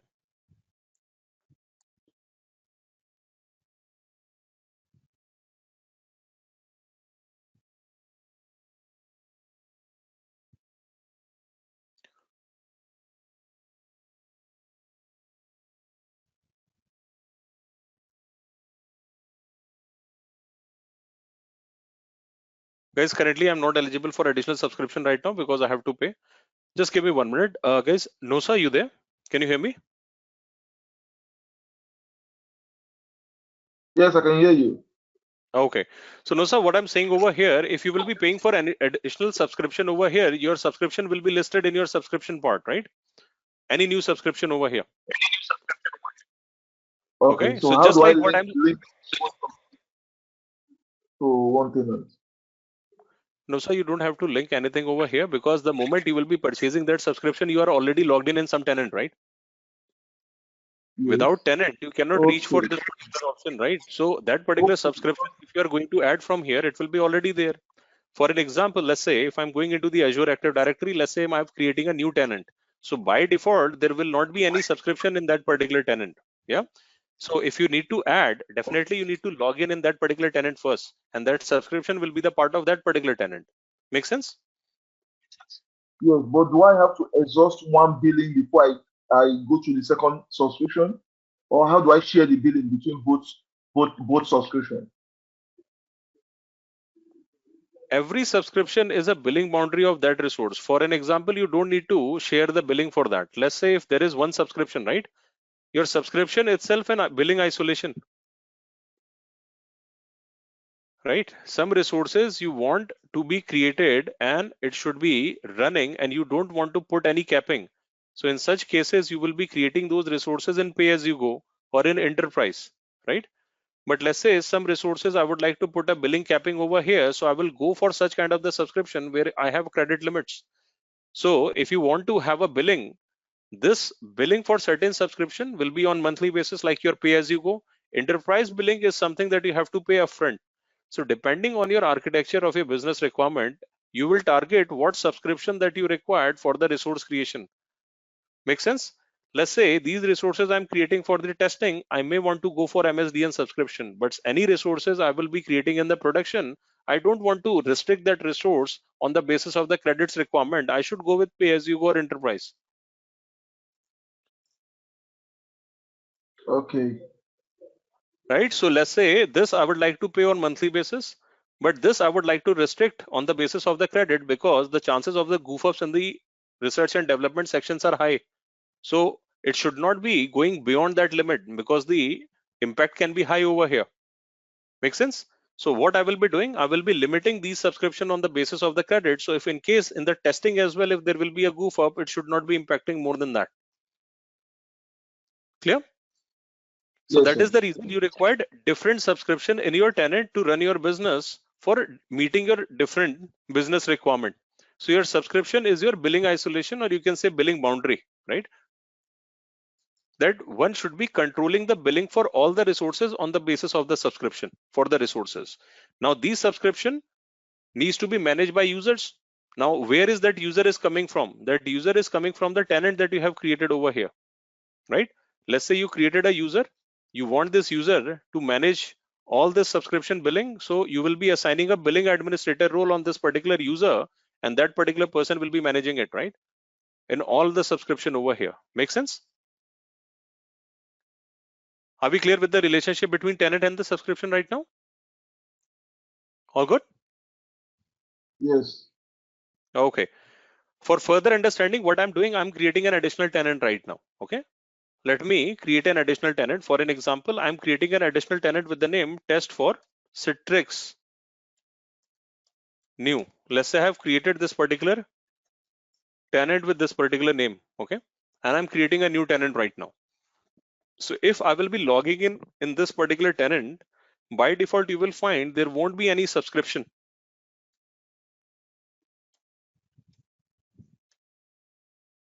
So if I'm going to create this particular tenant now,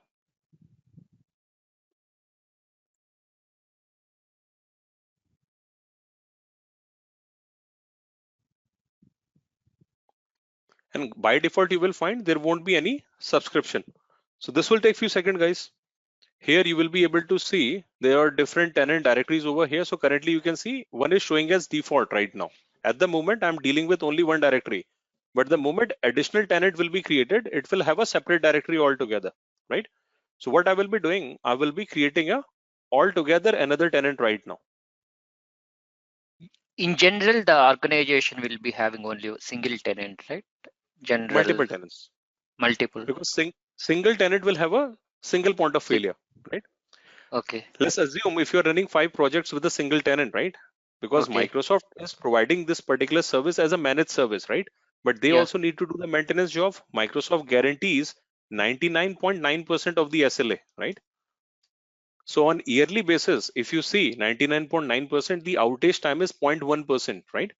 So we don't create multiple dependency on a single tenant. What we do, we create multi-tenant environment for any organization. For an example, take an example of an organization named TCS. Now TCS is an organization which is available in more than 50 plus countries, right? Now all the countries should not be using a single tenant, because if that tenant goes down because of the regional outage, what will be the impact? Make sense? Okay. Yeah. So then, okay. So the domain, all the tenants would be same domain, right? Right, domain you can bring, right? I mean, if there will be a billing administrator, they can bring that particular domain name. There is no problem with that. Okay. Okay. Got it. Okay. All right, guys. So So can I I'm in the. 1 minute? So can I Yeah, have please. one custom? Can I have one custom domain linked to 2 Multiple tenants? tenants. Multiple tenants. Yes. Yes, you can. No problem. You can. Okay. Yep.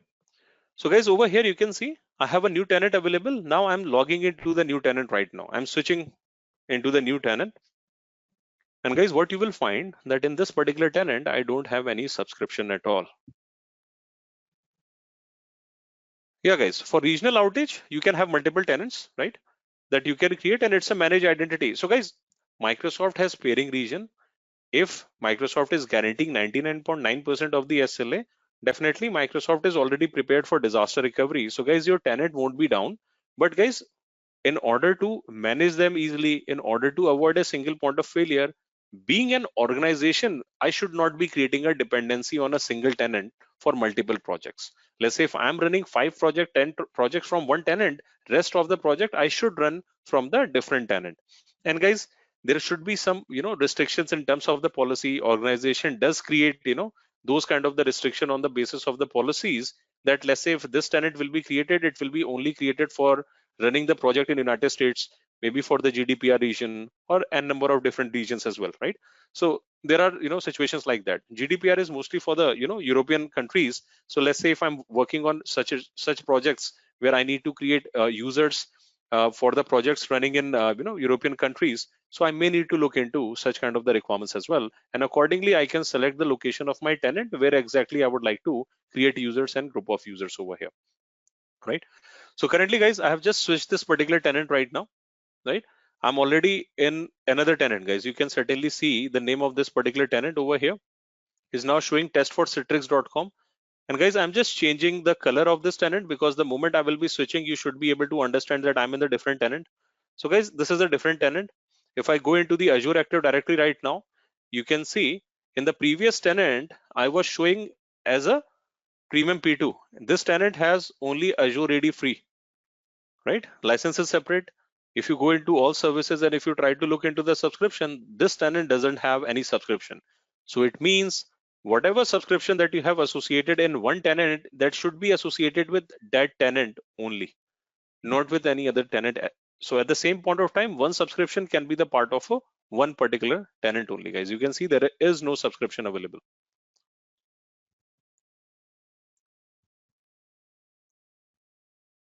Okay, guys. So another question coming in over here from the Salish, guys, that to deal with the regional outage, we can have the failover tenants. Definitely, Salish, you can create. No problem with that. You can invite some users as well in that particular tenant. That particular option is also available. That if you go into the Azure Active Directory, if you see that particular user over here, you do have an option available that you will be able to invite that particular user from any particular other requirements as well. And another thing, Salish, you don't have to do that initially because this particular outage part has to be managed by Microsoft because it's a managed service. We are not a one who will be managing the infrastructure and the operating system for this particular resource. So whenever we need to design any particular failover requirement, it is not my headache. This is a provider's headache because provider is guaranteeing the SLA for this particular resource. Make sense? So Sailesh, whenever we will be dealing with such kind of the tenant requirement, we don't need to worry about the outages of the tenant because that is something which is provider's responsibility. Yeah. Okay, guys. Kurt also have a question. Can we use ASR to point to different tenants to the failover? Kurt, you don't have to design that. That particular part has to be done by your provider because it's a managed service. For unmanaged service, like creating a VM or creating your web application, for that we need to design because we have selected the location for such kind of the requirement. This needs to be taken care by Azure.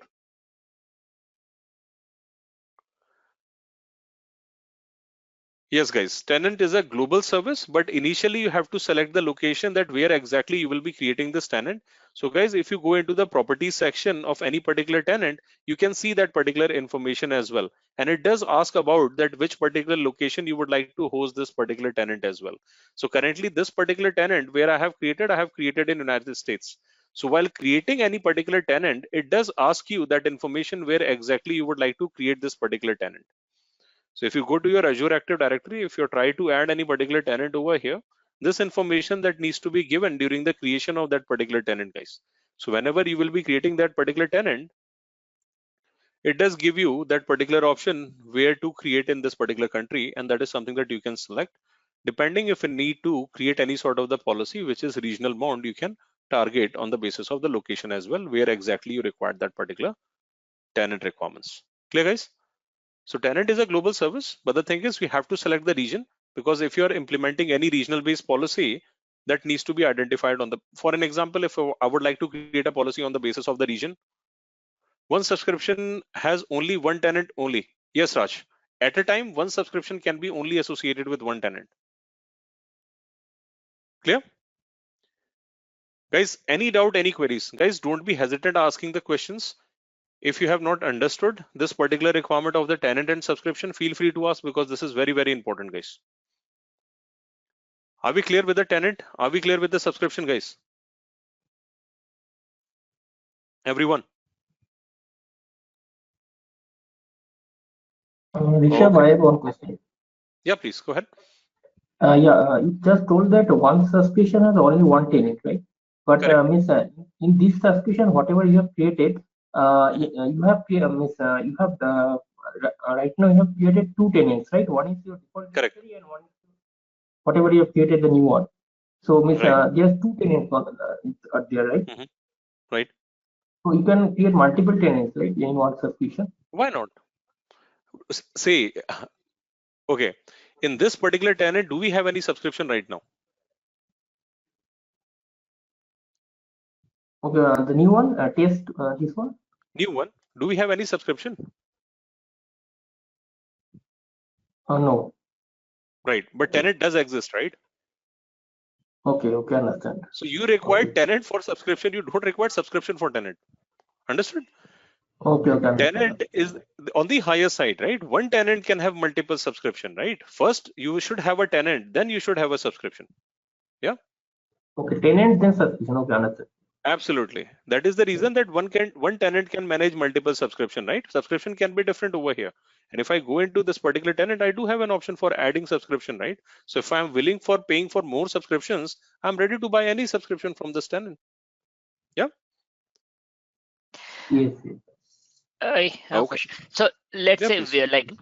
we have the, let's say we have created the virtual machine resource and have taken care all the disaster recovery or the high availability. So this the whole resource like within the high one of the tenant, right? You said let's say if the whole tenant goes down, we need to have some other backup tenant. But No, we don't. Let me tell you. I can't correlate. Okay, no problem. Let me tell you. Who is managing this tenant? Okay, let's talk about this, right? Yeah, Who Microsoft. is managing this tenant? It is Microsoft, right? And Yeah, Microsoft says that I will provide you certain amount of the high availability, right? yeah, But at the end of the day, it is a provider, right? We need to yeah, understand that, right? So yeah, even if I'm running my business from the on-premises, right? We yeah, understood this, that this on-premises can have the dependency, and that is the reason we go for multiple domain controllers, right? So yeah. Microsoft says 99.9%. So anyways, Microsoft is guaranteeing more high availability what we could have achieved on the on-premises, right? Mhm. And Microsoft says that I will make sure that your tenant will not be down. But Yeah, being a solution architect, right? I need to understand about the practical limitation as well, that Microsoft is also an organization, right? yeah, They are also creating the resources. They also have regions where they have running their data centers, right? So they are saying that they will ensure that you will not face outage. But being a solution architect, I should be deliberate enough that I should not be creating that much of dependency. For an example, let's say I have created a tenant in United States, right? And Mhm. somehow the tenant has been created in one of the data center in East US, right? Let's say nearby your eastern coast, or let's say nearby your Washington DC location, right? Now let's Mhm. say if that particular entire location has been impacted because of the regional outage, let's say any tornado has hit over that particular place. Now those disasters are non-controllables, right? Yeah. Controllable can be done by any maintenance work. Microsoft is taking a guarantee, and Microsoft can ensure that high availability will still be remain intact whenever they are going under the maintenance. And as we are using their service, how they are managing it, whether they have a pairing location, Microsoft does have pairing location as well, right? And being a user, even we don't know whether there is a outage or maintenance is going on, but service will not be impacted, and we are continue to use that particular service. But the thing is, there are few things that I need to make sure that even Microsoft has certain challenges. I should not be impacting my business 100%, right? So let's say if I'm creating 10,000 users and I need to run, let's say, 25 projects, what I will do that I will create at least 5 tenants, and I will differentiate those users in the different tenants so that ease of management will be there. Otherwise, how many Active Directory administrator I need to create to manage those 10,000 users, right? So rather creating 10,000 user, I should have 2,500 user in the different tenant. Ease of management will be there, and less number of the people will be able to manage those users as well. And also it will create the isolation of the projects, because the chances of the human errors will be less, and the security will also remain intact. Make sense? Yeah, but it doesn't mean the same. Let's say you take one of the web application. So it doesn't mean that the same application we have to deploy to 2 tenants, right? Or it has to be. Can you Can elaborate you a see? little bit? What So what let's take exactly? Mhm, let's say I have one of the web application. mhm. So I deployed under one of the subscription at the high Okay. one of the tenant. So Okay. now So this is in one order, tenant, right? yeah, Let's yeah, say this is your one tenant. Let's say yeah, you created that particular web application in East US location, right? So yeah, tenant location will not stop you to creating your web application in any part of the world. Make correct, sense? If I have yeah, an active subscription, I can create resources any part of the world where the Microsoft has the regions, right? So let's yeah. say you have a subscription. In that subscription, you created a web application in your tenant one, right? Yeah, let's say that what will happen if the whole tenant goes down? So you as architect, should we consider that case? No. Okay. Let's, See, the thing is, first of all, your tenant is a managed service, right? yeah. So we don't need to worry about that when the tenant goes down, right? But Okay, in okay. case if you just want to be available, such kind of a thing, right? So people who will be dealing with one particular project, right? Those will Yeah, be the part of this particular tenant. right? Okay. Yeah. And your tenant won't be down because that particular thing will be managed by Microsoft. But just in case if you have those kind of the requirement, what you will do, that you will bring those users right in this particular Oh, tenant, and you will okay. allow them to have the accessibility using role-based access control. Now there can be multiple different requirements for bringing those users as a guest users or any sort of the Okay. requirement, but this particular tenant will be managing this sort of the resources. You can bring those users, you can manage, but this tenant won't be down. But I'm just talking about the security requirement as well. Let's say if you have 1000 users over here, if you have another 1000 users, right? Now let's say who will be assigning a role for managing these resources? Your application administrator, right? Now let's say if you are dealing with multiple projects, right, and somehow a particular person not need to manage another project and a particular user end up assigning the license to that particular user, what will be the impact? It's a security breach. Let's say you have 5 users managing the database, you have 5 users managing the web application. Now those web application are the freelancers users, contractual basis. Now somehow some user has given the accessibility of that particular user to the database. It's a security breach, right? Yeah. Yeah.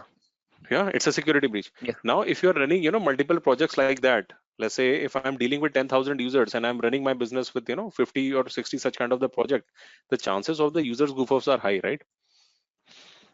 Yeah. Yeah, so I need to create those many resources or create those many users in the tenants so that I will not be overburdening that particular tenant, because the moment I will be end up creating a lot of resources, a lot of users, right, at the end of the day, what will be the impact? It will be a difficult to manage situation, right? Because if Yeah. a goof up will be there, the impact on the other projects will be on the higher side, right? So that is the reason we create logical isolation with the help of the tenant. And whenever we will be managing the tenant, you may need to isolate them on the basis of the categories of the projects as well, right? Let's say some categories of the projects are Department of Defense projects, right? So I should not be allowing the similar kind of the users that I have created in the same tenant to work on those projects, rather creating an isolation right away, because I may need to deal with the different sort of the policies over together. Make sense? So Yes. there can Yes. be n number of security implications as well. Not every time it will be disaster recovery. It can be a compliance requirement as well. What if your client demands that I require that isolation, right? So that can be a use case as well. Make sense? Yes. Yes. Thank you. Okay, guys. Another question coming up. The idea of designing of multi-tenant is the ease.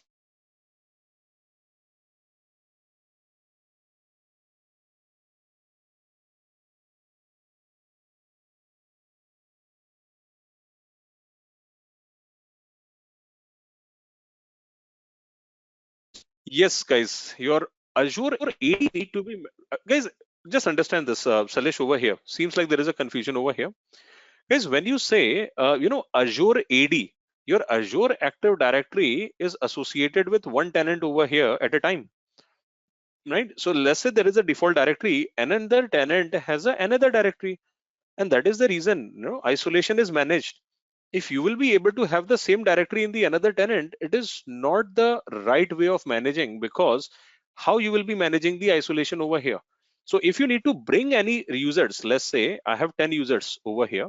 For an example, let's say I'm using a colors over here. Let's say I have 10 users, right? And I have 10 different users who are available over here, for an example, right? Let's say I have a business requirement that I need to bring this particular user over here. I can invite a user from this particular tenant over here as well, and I can bring that particular user, right? You don't need to actually bring that particular all the users over here, or let's say the entire directory, because that is the reason that we created an additional tenant, so that we can manage the isolation, right? If we are don't require the isolation, so why we need to map? We can continue it over here itself. Make sense?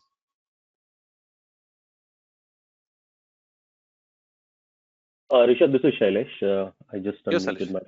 myself. My requirement is I'll have two tenants in Azure. Okay. Now I have my on-premise Active Directory set up, and I am using AD Connect to take my users to cloud. Sure. So all my users who are present in my company through AD Connect are now on cloud Azure AD. Now, This is your requirement, right? how will I add the users to multiple tenants? Because I Okay, all right. understand Azure Active Directory is a global thing. It's not related to a particular tenant. Right. So now with AD Connect, all my users are in Active Directory. How will I map all those users based on different tenants? Okay.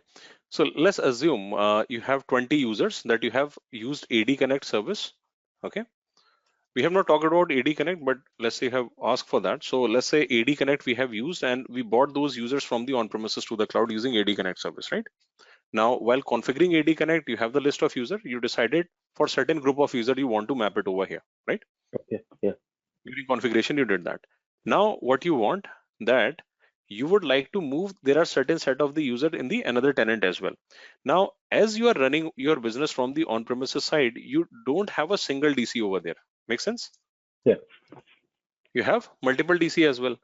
So Right. can I use another DC as well with AD Connect service, and can I map rest of the users that I required over here?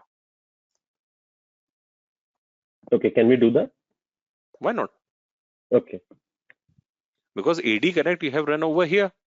Yeah. You maintain another DC just to maintain the high availability of this, right? You Correct. have not created that. So if you have AD Connect service, you can download, bring that particular user over here. Why not? Okay. And the moment those users are available, you can have different authentication method. Let's say you want those users to be available at a on-premises level outage as well. Go with PHS. Password has Okay. synchronization. Credentials are already Mhm. available. No dependency on the on-premises anymore. The moment user will be synced. Yep. Yeah, yeah. Yeah, but again, PHS will need the premium licensing, I guess. It won't be Premium available. license. See, any authentication method, the moment you going hybrid, you require premium license, right? Yeah, right. Right. So if you're going with this architecture with any of single tenant or multi-tenant, you require premium license, right? Premium P1 or either premium P2. Make sense? Yeah. Yeah, thanks. Okay. Yeah. Thank you. Okay, guys. Okay, thank you, Akshay, for your input. Guys, Akshay has also, shared some of the information with you all. I hope you find that fruitful as well. Okay, guys, I hope all your doubts are clear, guys. Any doubt, any queries at the moment? Are we good? Shall we proceed, guys? Because we also need to talk about hybrid requirements as well, right? Because we need to understand how you will be able to bring your users. Tenant, I hope this part is clear. We talked about the subscription, guys. In case you have any doubt, do let me know. Shall we talk about hybrid now, guys? And before talking about hybrid, I'm going to talk about B2B and B2C requirements as well. Okay. Now, before I'm going forward, guys, just wanted to know, guys, would you like to have 15 minutes of break, guys? Before we will be continuing off another section where we will be talking about the different authentication methods. Okay, guys. So let's have a quick 15 minutes break, guys, and then we're going to have a continue our discussion on the requirements over here. Clear? Okay, guys, let's have a quick break. Thank you, guys. Thanks a lot. See you in next 15 minutes, guys. Okay.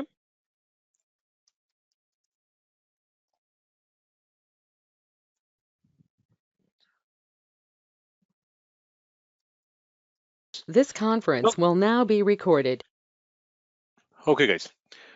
Now let's understand the on-premises requirement, right? Now, why somebody would like to bring the on-premises users from the on-premises to the cloud, and what exactly B2B and B2C means over here. Now, guys, when it comes for B2B requirement, that B2B means business to business requirement, right? That you would like to bring users to meet your business requirement. For an example, if I'm developing a website, right, and I want certain users to work on that particular project, right, and those users are never created in my tenant, those are in different tenant, or maybe those are in different organization tenant. Organization do have collaborations as well, right? Now on certain requirement, I need to bring those users in my tenant so that I will be able to assign a role, right? So those kind of the requirement will be considered as a B2B requirement. Now, what could have been the use case of a B2C requirement?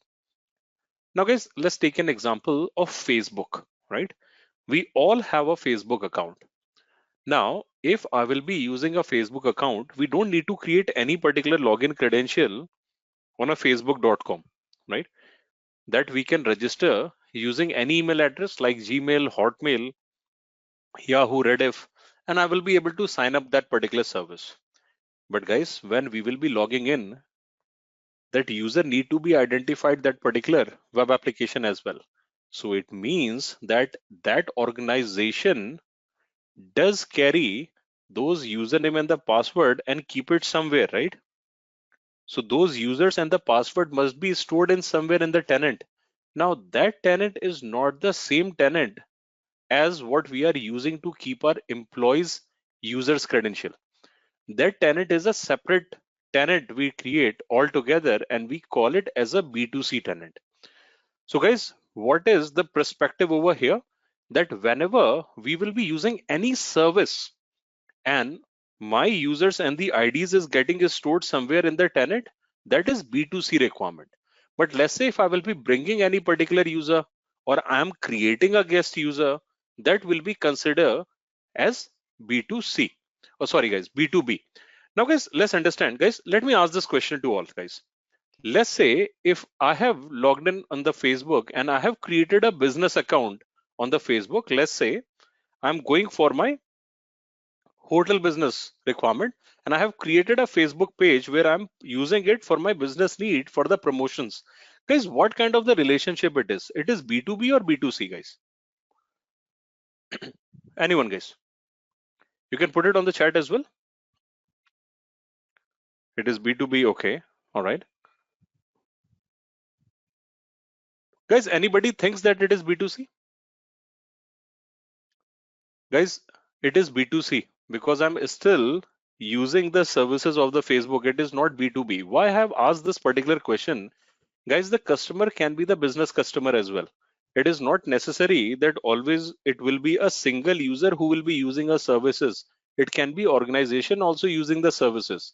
But it doesn't mean that particular organization will managing the B2B relationship.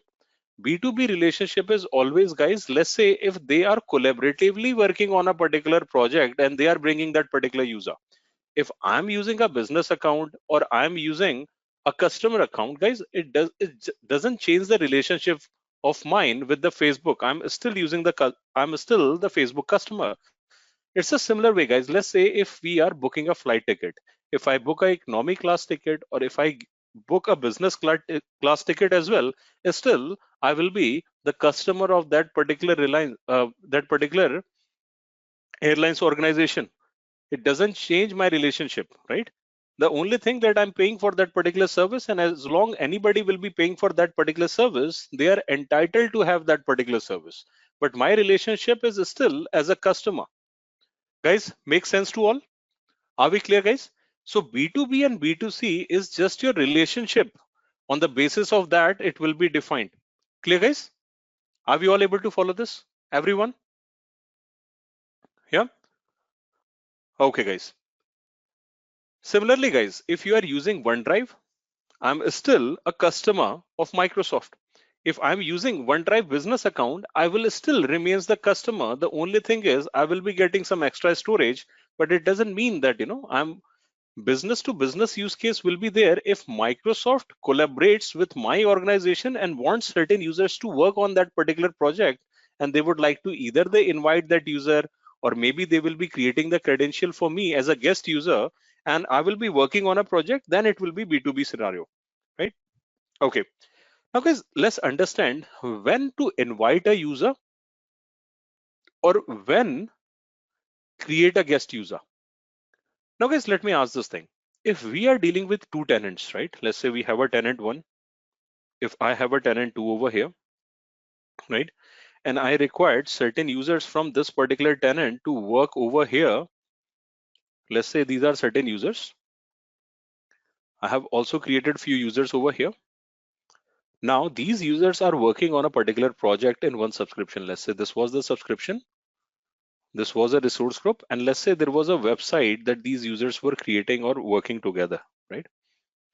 Now, as a part of the business requirement, they want certain users from this tenant to work over here. Now guys, inviting a user is a better choice. That should I go ahead and invite this user over here? The moment they will be available over here, then I will assign certain roles so that they will be able to manage this particular resource. That is one use case. Or should I create a credential for them and I will be creating a username, password and anything, and I will not ask them to use their login. I will ask them to use this new username and the password credential. So guys, what do you think? What will be a better choice over here? Either inviting, or should I go ahead and create a guest user? Okay. All right, guys. Creating a guest user. Okay. Now guys, let's understand this business requirement. When you feel like to invite that particular user, or when you think that, I should be creating this particular user. Let's say this now over here, guys. Now, let's ask this thing, guys. If I have invited this user, let's say this is the user that I have invited over here. And guys, let's say if tomorrow this credential of this user will be compromised, let's say this user has compromised the credentials over here. Guys, what do you think? What will be the implication? Does it will impact the security of this particular tenant or not? Definitely yes, right? Now, what will be the mechanism, guys, that we should follow to avoid such kind of the situation? Or let's say the user who has lost the control of the account, how that user will be able to regain the control of that particular account? Just-in-time access. Okay, just-in-time access, guys, it's just the requirement of the time-bound accessibility. But if the credential has been compromised, the hacker can also avail just-in-time accessibility as well, right? So just-in-time access can be a requirement for reducing the area of attack, but in the situation when the credential has been compromised, just-in-time won't be able to help much in such cases. Now guys, if we are saying multi-factor authentication, temporary access using the token session, specific limitation access. Okay guys, let's understand this over here. I'm going back to my default directory, guys. And within the default directory, I'm going into the user section, right? Now guys, see over here, password reset. This should be available. Let me refresh it over here, guys. That we have activated premium P2 license, right? So this option should be available any given point of time now. Hopefully this should be available now. Let me refresh and let me go back to my default tenant. Guys, you can see now that I'm in my default tenant, and if I'm going into the password reset, I have this particular option that I can allow these users to reset their own password. Okay. Now guys, how a user will be able to manage the password change if the user will be able to answer the required security question? That is one mechanism. See guys, over here, you have a predefined questions. You can ask user that if a person required to password change, they need to answer the security question. Or I can say that user will be getting a notification on their email through a link they will be able to, or maybe through the app code, or maybe through the mobile notification, they will be able to change their password. Okay. Now, if you want a user to get back the control of that account again, you can force them to change the password. But if the user is not been created in your tenant, you cannot force that user to change the password. So if I'm inviting a user, that user, I cannot force that user to change the password. Let's take an example. If I have invited a user from the another organization, that user has accepted my invitation and that user is accessing the application, and let's say if that credential has been compromised, I cannot force that user to change the password. And this is the worst part of inviting a user. Why? Because I have no control on that particular credential for the users who I have invited. Now guys, if I go into the security option, and this particular security feature is to enhance the security capability, and it is available for premium 1 and premium 2. And guys, there is an option for identity protection, right? Now, if I click on this particular option of the identity protection, there are two kind of the users or the policy that I can implement for managing the security of the identities, or basically the users over here, user risk policy and user sign-in risk policy. So guys, for such kind of avoidance of the security breach, we need to force the user to change the password if that user is a risky user. See guys, over here, if the credits has been compromised, that user will be falling under the risky user category. So this you can implement for all users. And depending what particular role they are working in, let's say if there is a group of user working on the database, definitely guys, if the credits will be compromised, it will be falling under the high risk. And how they will be getting the control of the account back, guys? What we can do? Require password change. So if you are inviting a user, this particular functionality, the allow the access, if user will be able to change the password, we won't be able to use. But if in case, guys, if you already have this information, the way you are managing the security in this particular tenant, the another tenant can belongs to the same organization as well, right? For an example, that one tenant that you are managing for the same organization running 10 project, I have another team working on the another project. Maybe I required any particular developer from that project to this particular project. I can invite that user. Why? Because that particular tenant is also owned by the same organization, and we know that organization is managing the similar security policies in both the tenant. Then probably inviting is a better choice. Why? Because I don't need to manage the credential of that particular user in this particular tenant. I don't need to assign any licenses to them for providing the accessibility. User can work with the any licenses which has been assigned in the previous tenant. So creating a user always have an additional cost, not because you are creating a user, but if you would like to allow this user to have the accessibility of certain features, like for Office 365 mailbox or any particular requirement, we need to manage this particular user and the credentials and all these licenses separately. The best part of creating the user, if in case any credential has been compromised, you can force this user to change the password.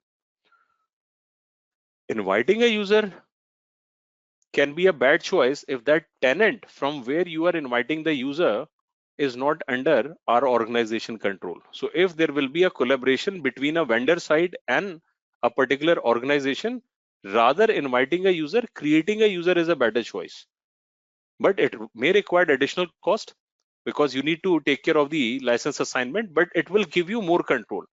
Inviting a user is a better choice if you already have that user in your organization in the another tenant. And if you are inviting a user, you don't need to assign any additional license because that particular part has already been assigned in that tenant. So you don't need to invest more money over here. So guys, it's about more security and cost saving. Cost saving requirement, invite a user. Better security requirement, create a user. Or if that tenant belongs to you, no hesitation inviting the user. Guys, are we able to follow this? Everyone, are we clear with the Quick business use question, case? Rishabh. Yeah, please. So how Azure Active Directory will come to know that the password has been is compromised, and how it will force the user to change it? Okay. That is the reason that you will be implementing this particular user risk policy, right? We know that Azure Active Directory is a managed service, right? So the amount of attack can happen in the Azure Active Directory, Microsoft is already aware about it, right? So one of the use case, for an example, if Microsoft detects login of the same credentials from the two different location, one is from United States and another is coming from, let's say, Italy. Now let's say these two locations are far away from one another, and however the detection of the login has been done, right? Now Microsoft already have that information. We don't need to manage any sort of such kind of the rules. It is Microsoft who will be detecting that on the basis of what user risk policy that you would like to create. Let's say I have created all these users in this tenant fall under the high risky user policy, and if Microsoft detects that user has been compromised, Microsoft will force that user to require a password change. Clear? And this is always based on the location from which the user is accessing? That is one of the criteria. There can be multiple such kind of the criterias, and that particular criteria is managed by Microsoft. You don't need to worry about that because it's a managed service. So Microsoft is responsible for that. I'll give you another example. Let's say if you are using a firewall, right? So being a user, I can create a firewall in a particular location and I can put my web application behind the firewall. But how firewall detects that any particular traffic which passing by the firewall can impact the organization or not, that particular part is the part of the artificial intelligence managed by the provider. Make sense? We are not creating any artificial intelligence algorithm over there. But that particular firewall, it's already knowing that, which can create problem, which cannot. Make sense? Yeah, got it. And Okay. another question. So any user who will be under these policies, they will be needing individual premium licenses, or that will be taken care by one premium license for the entire organization? For detection, definitely they require premium licenses for that. I mean, only one is required for per organization, or each individual needs one premium license? That you have to assign to that particular user, individual license, because you want them to use this particular requirement, right? So if you go into the licensing section, right, we bought it for the Azure Active Directory. Why we bought it? So that we can assign to them. Are you getting my point? Okay. So if you go to the user section, let's say if I need to assign this particular license to this particular user, I can go into the licenses option and I can get this job done. Okay. Right? Okay, got it. Thank you. Okay, well. Okay, guys. Okay, guys, there is another question is coming, that how we can say that, apply 3 attempt failed, right? Now, Raj, 3 attempt fail is your password protection methodology. It's not about risky user, it's about your password protection, that somebody typing the password incorrectly 3 times. And let's say if the user is, is going for such kind of the requirement, how we will be able to design. So for that, you just need to go into the security section. Within the security option, right, the way you will be targeting for identity protection, you also have an option for password protection service, right? So that particular part you will be controlling from verifiable credential options over here. This is the part of your password protection. This is the option, guys, that somebody who need to create any particular requirement, that you are enforcing the user for any kind of the failing on the password requirement. This is where you will be targeting, guys. Just give me 1 minute, guys. I just need to check where exactly that option is available. Guys, just give me 1 minute. These requirements are continuously changing, so you just need to look into the password protection requirement, going into the security.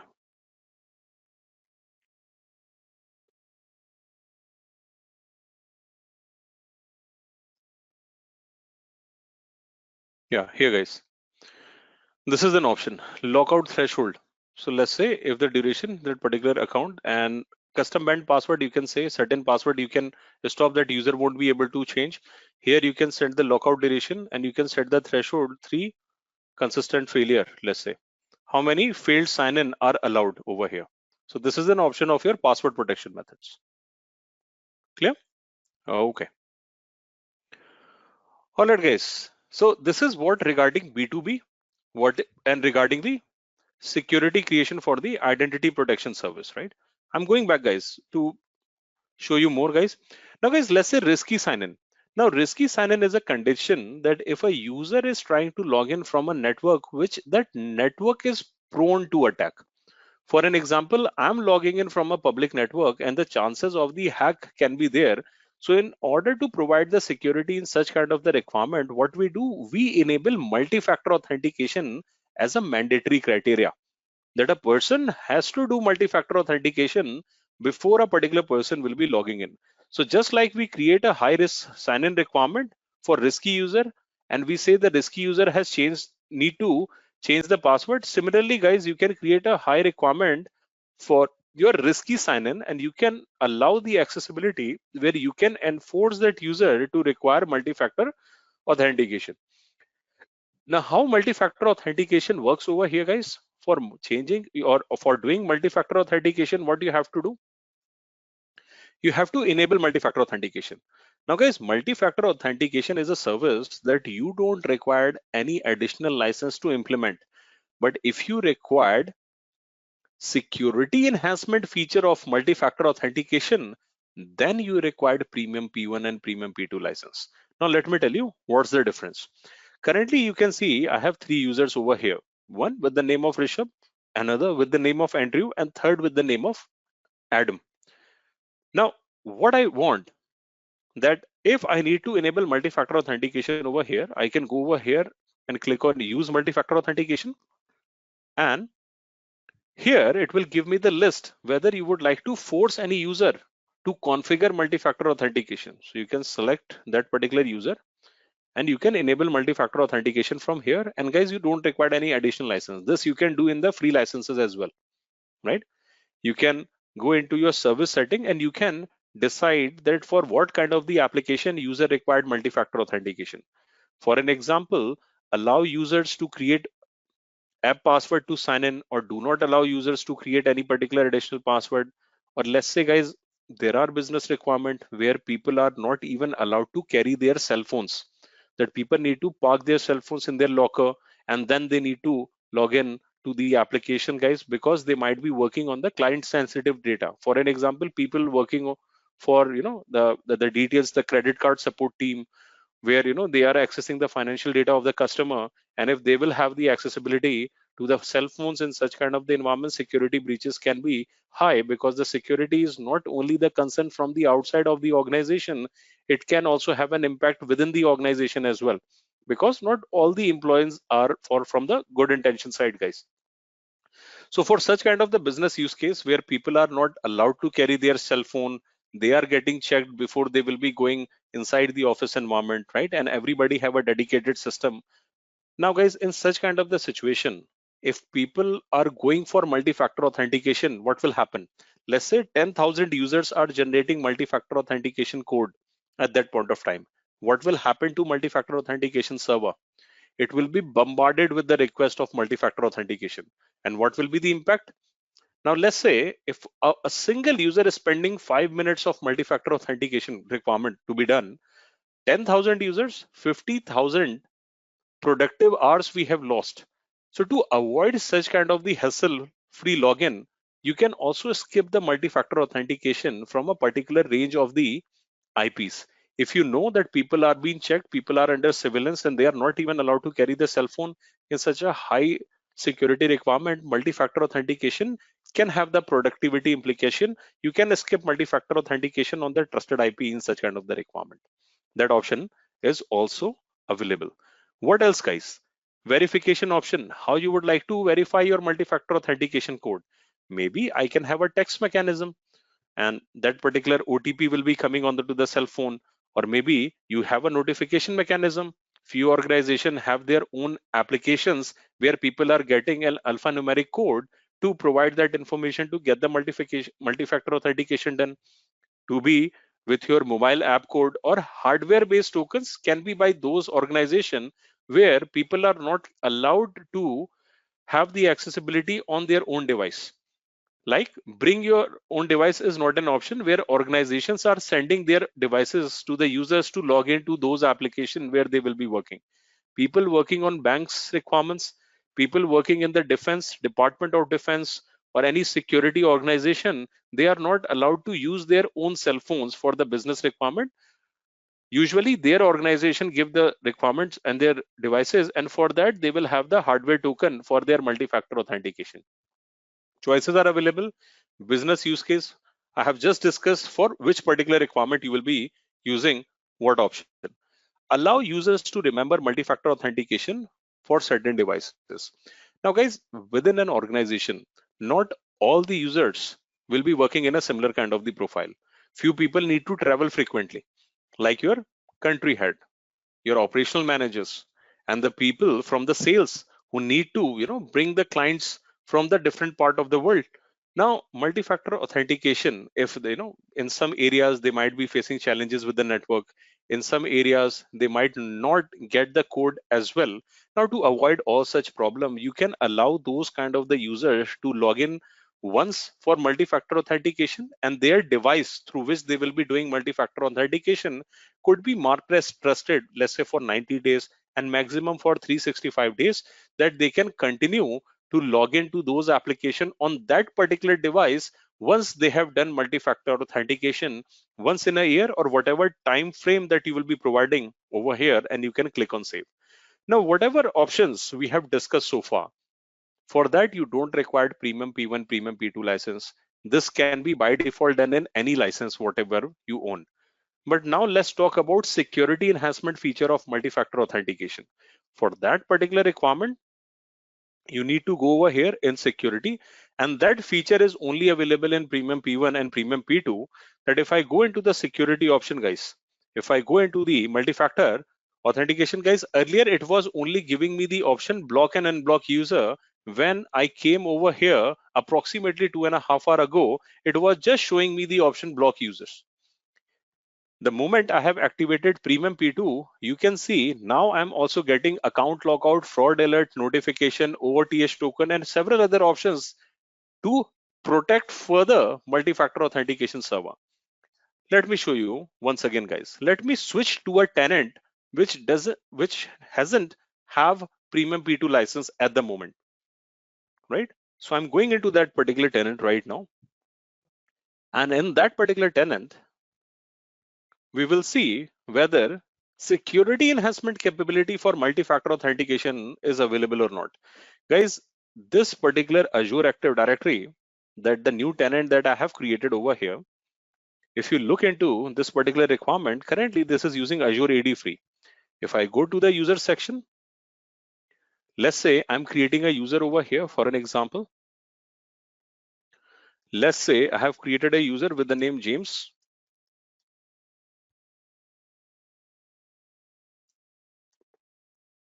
And here, this particular user I have created with the first name, last name. Now I'm just creating this user just like a normal user that I have created earlier on. I have just created this particular user. Now I do have an option available, multi-factor authentication over here. I'm using Azure AD free license right now. I can use multi-factor authentication functionality, but can I use security enhancement feature over here? The answer is no, I cannot. See, this I can do, right? But if I go to this particular option, all these options are available. But if I go to this particular tenant, if I'm going into the security option, if I go into multi-factor authentication option over here, do we have those options? No, guys, I didn't. What they are saying, get to the Premium P2. So what I will be doing now I will be activating Premium P2 in this particular tenant. For the previous default tenant, we did already, but for this, it was not available, right? The moment I will be activating it, and guys, it will take 5 to 10 minutes. If you will come back over here, you will find all the options what I have seen in the default directory options for multi-factor authentication security enhancement capability. You will be able to see that over here. So this will take time, guys. This will take approximately 5 to 10 minutes. So guys, this is the difference when it comes to security enhancement capability. One should have Premium P1 or Premium P2 license. Now guys, let's see what all things that we can do using these options.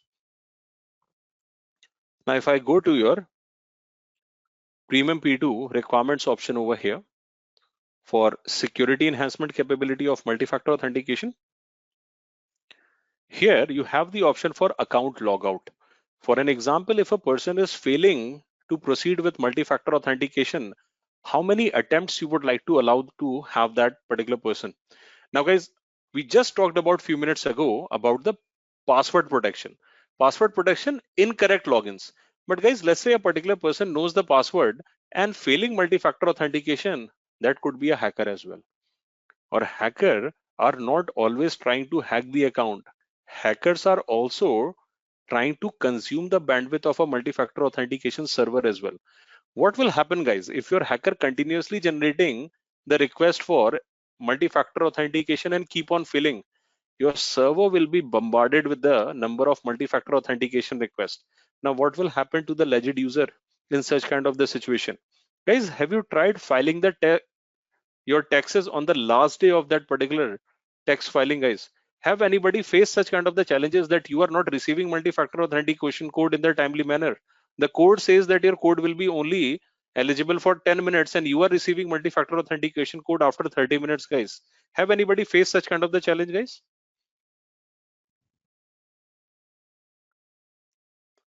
Have you faced such kind of the challenges when multi-factor authentications are not coming in the timely manner? Now, this will happen if your multi-factor authentication is getting bombarded with such kind of the, request. So for such kind of the requirement, you can mention that, how many multi-factor authentication denial you can go, let's say on 5 attempts. If people are going more than that, if they are failing, let's say 30-minute account counter will reset. And for 60 minutes, I would like to block that particular user.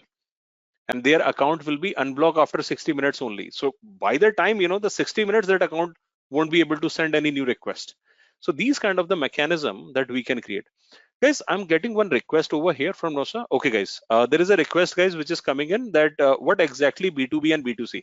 Okay, guys, let me just recall this particular discussion, because guys, this is one of the important point. Few people might have the confusion over here. So guys, B2B, business to business requirement. Whenever somebody need to collaborate with any of the user for the business development requirement, or let's say to get the job done, and there is a collaboration happening between two organization or between a user and the organization to get a specific task done from the production side, and whether they need to create a guest user or they need to invite that user for the task done, that particular relationship is B2B. When you invite a user or when you create a guest user, why you are doing it? Because that user will be working with you on a particular project. That is a B2B requirement. B2C requirement, let's say an organization has already created a website or a particular service, that a user will be a person who will be using that service. Now that user can be a normal user or can be a business user, but that user is not the one who will be working on the development of the project, but a user is a consumer of that particular service. So that relationship is B2C. Clear, guys? No, sir, are we clear on this? What is B2B and Yes, B2C? very clear. Okay. All right. Thank you. Coming back, guys.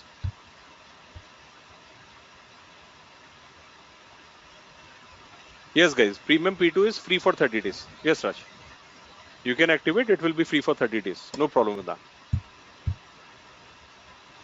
Okay, guys, just give me 1 minute.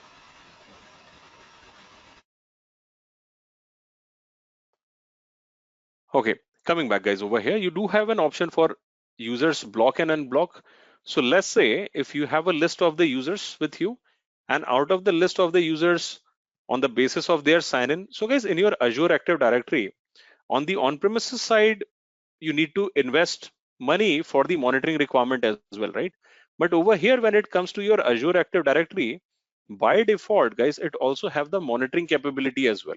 So it also keeps the record of different sign-in for the different users, what action has been done at what duration of time, what application the user was accessing through the portal, right? From which particular IP it is. Every particular information is available.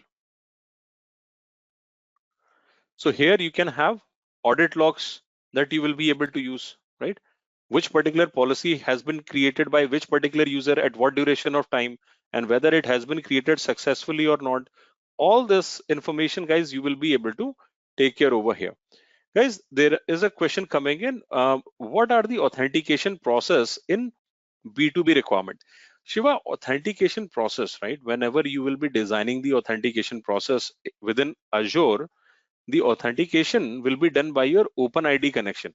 This is the mechanism that we use for your Azure users. But let's say if you will be bringing your on-premises users to the cloud, for that we have a different authentication method like password hash synchronization, pass-through authentication method, and ADFS as well, that you will be able to configure. How to implement those authentication method through AD Connect, that part I will be just showing you practically, that how you will be able to use AD Connect service. Okay, are we clear? So for B2B requirement, at the end of the day, if you are allowing any particular guest user as an invitation, the authentication method will remains the same, that how user will be able to log in depend what you have implemented for that particular user. For an example, let's say at the end of the day, what that user will be accessing an application. So let's say if an enterprise application will be there, this is where you design authentication method. Let's say for Office 365, Exchange Online, whatever authentication method that you would like to design, this is where you decide for your SSO or single sign-on. Or if it is a third-party application, for an example, I may want to allow your guest user or any invited user for accessing any third-party application. Let's say this is the application that guest user that you have created or invited user need to log in. This is where you bring that application. Then after that, you need to register that particular application. and during the registration, you decide that what credentials user will be using. By default, it will be your OpenID connection. But in case if you like to go for some other token as well, if it is a third party, that part you can configure over here, depending what token that they would like to use over here. So you can go for SAML-based authentication as well, or third party can also use Okta authentication method as well. This is where you will be providing the certificate and providing all this configuration for this particular token requirements. Are we able to follow, Shiva?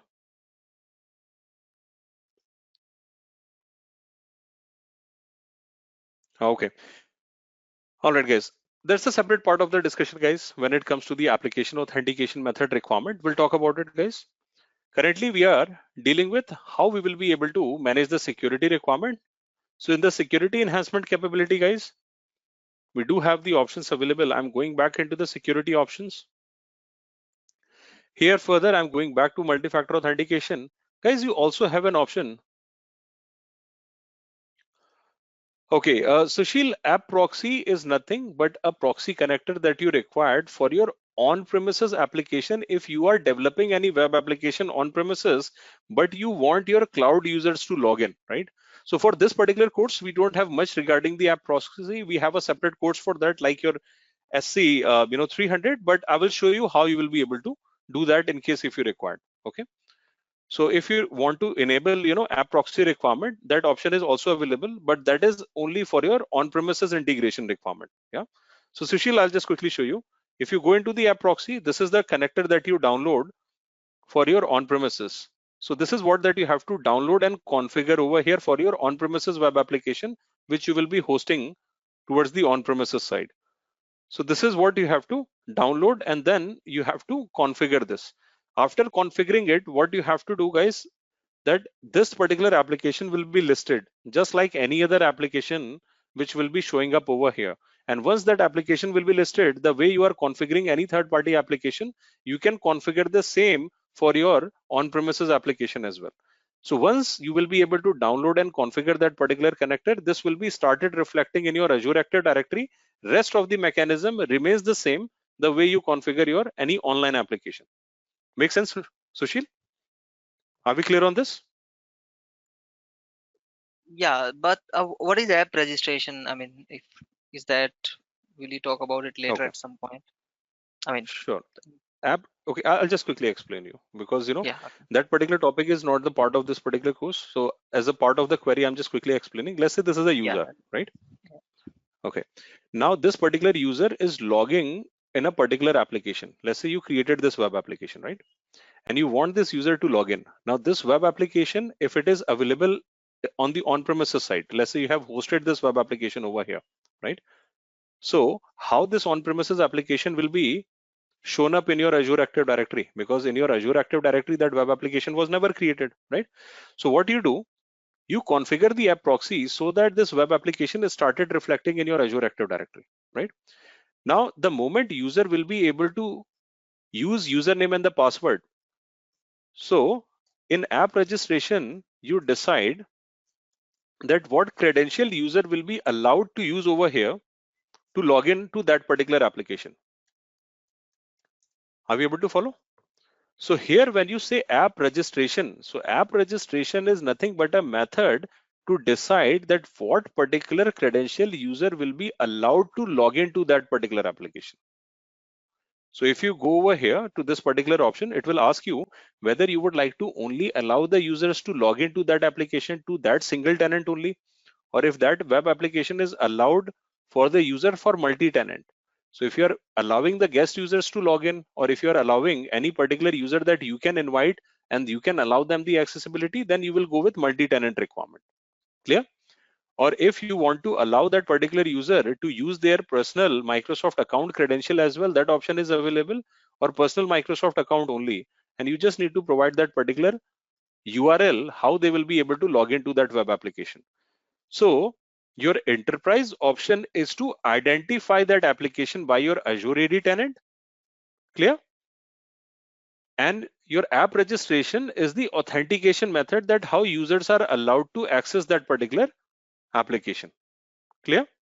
So if you go to any particular web application, right, it will give you the URL that how that particular web application should be identified. See this URL. So people will be hitting on this particular URL whenever they will be going for app registration. And with the help of that, what credential they will be using to log in, this is what you will be deciding over here. Clear? Let's say I would like to allow this user to log in using Azure Active Directory credential from multi-tenant requirement. And this is what we create over here. Clear? Yeah, okay. So for this, an app has to be in enterprise applications as well, right? Not necessarily. I mean, it should be, see, web Yeah, I mean, application that you will be creating. To complete the authentication, like it has to Complete be the on board. authentication. Yeah. So it can be third-party application. It can be the application developed by you as a part of the organization as well, right? Or it can be Microsoft-based application as well, right? Which are already the part of Azure Active Directory. So if you see in your enterprise application, right, it will have all three options. If you are creating a new application, right, it does give you the option for creating your own application where it will ask you how you would like to configure, right, register your application. Or if it will be a third-party application, then you already have a choice over here. It can be a SAP-based application. It can be AWS web application, right? It can be any third-party application as well. Or if it will be on-premises application, then it will be application proxy. Clear? Yeah. Yeah. So how you will be bringing that application, that totally depends where is that application, right? If it's the third party, you can directly invite from there. If it is on-premises application proxy, Microsoft application is by default there. What credential user will be using, you will decide through the app proxy. And in the backend, after typing this credential, what token will be generated, that you will be configuring in your single sign-on option over here. So when you will be bringing any particular application, it will ask you that, okay, if people will be typing the username and the password, what kind of the token it will be generating, right? So over here, you will decide in the single sign-on method that, just give me 1 minute. I'm going into the enterprise application. And in enterprise, let's say this application, you want users to log in. So this is where you configure your security requirement, what kind of the token they will be using, right? And if any certificate will be needed, what will be the kind of the certificate that you will be uploading for the application. Clear? So this is where you configure them. Make sense? Okay. Yeah. Yeah. Okay.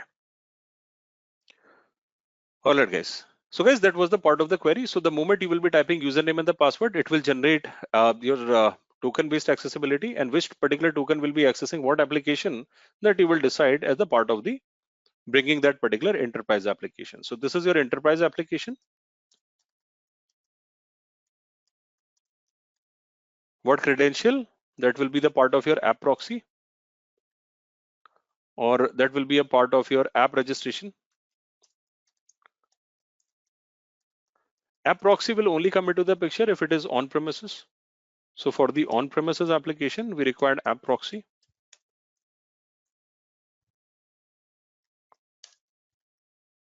And for the cloud application, directly integrate, you can have the single sign-on requirement, and where you can design the security requirement over here. So this is a high level picture, guys, or the architecture, how a user will be able to log into any particular application, guys. Over here, we are not talking about the application security. We are just talking about the Azure Active Directory and the user cases requirement. Guys, any doubt, any queries, guys, so far? Just let me know. We have talked about the security posture. We talked about MFA. We talked about, if guys, anything which is bothering you, which is not clear so far, guys, you can ask any question. You can just let me know. Because now I'm just going to start with the on-premises requirement. So we're going to talk about your AD Connect service and what are the different authentication methods that we will be able to use over here. Guys, are we able to follow so far? Any doubt, any queries? Are we good? Can I get a quick confirmation, guys, if this part is clear so far?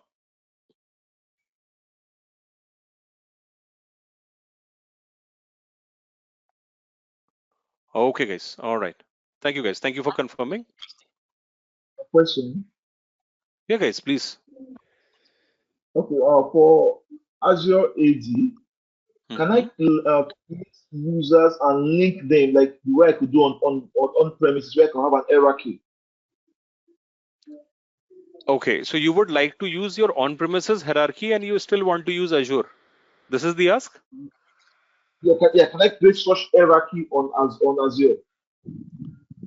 Like your on-premises LDAP, forest, and domain. This is what you would like to use on cloud. I have that kind of hierarchy on Azure too. Yeah. So for that as well, I mean, for that you need to go into the marketplace. For that, Microsoft also have, Azure Active Directory domain services as well that you can bring from here. Azure AD domain service, we call it. So that option is available. You can also configure that. But the thing is, it will not be using any Azure required protocol. This will be still your Kerberos authentication. So this you can utilize over here if in case you have a business requirement that you would like to go with on-premises legacy protocol. Clear? The only difference is that instead that you will be using your on-premises machine, it will be hosted on the cloud. It will be a PaaS offering over here, right? This option you can utilize. Just like your, PaaS as a service, but still you need to manage the things from the infra side over here. Clear? Yeah. Okay. So this option can be utilized. Okay. And there is another question coming from Mohammed, guys. How we configure your own developed application? Mohammed, will that be okay if I will explain that particular part when we'll be touching upon the app service option? Because in the app service, we're going to learn that if in case I will be bringing any particular web application, right? Over here, it does give you the option to configure your web applications, right? So Mohammed, I will explain any authentication and the authorization that required for the web application when we will be touching upon the app service. Will that be okay? Because before that, we are not developing any particular web application requirement, right? So I'll just give you an overview as you have asked this particular question that let's say the moment you will be developing a web application, you must be hosting that web application somewhere, maybe within Azure on top of a VM, or maybe it will be on top of the app service plan. In that option itself, you should require the authentication method, right? If it will be on top of a VM or on the on-premises application, you require application proxy for that. If it is not, it will directly have an option to configure your identity requirement. Okay. So I'll just, yeah, I'll just show you that option, right? Just the point of the query. So I'll just, quickly, just put a particular web application over here, just the name. Let's say new test app. This is the name I have given. I have just given a random name. Let's assume for a while that I'm creating a Node.js web application right now in the location East US, let's say, right? Now, this is a part of the platform as a service. I'll talk about this model just for the sake of this particular query. I'm just creating a web application right now, right?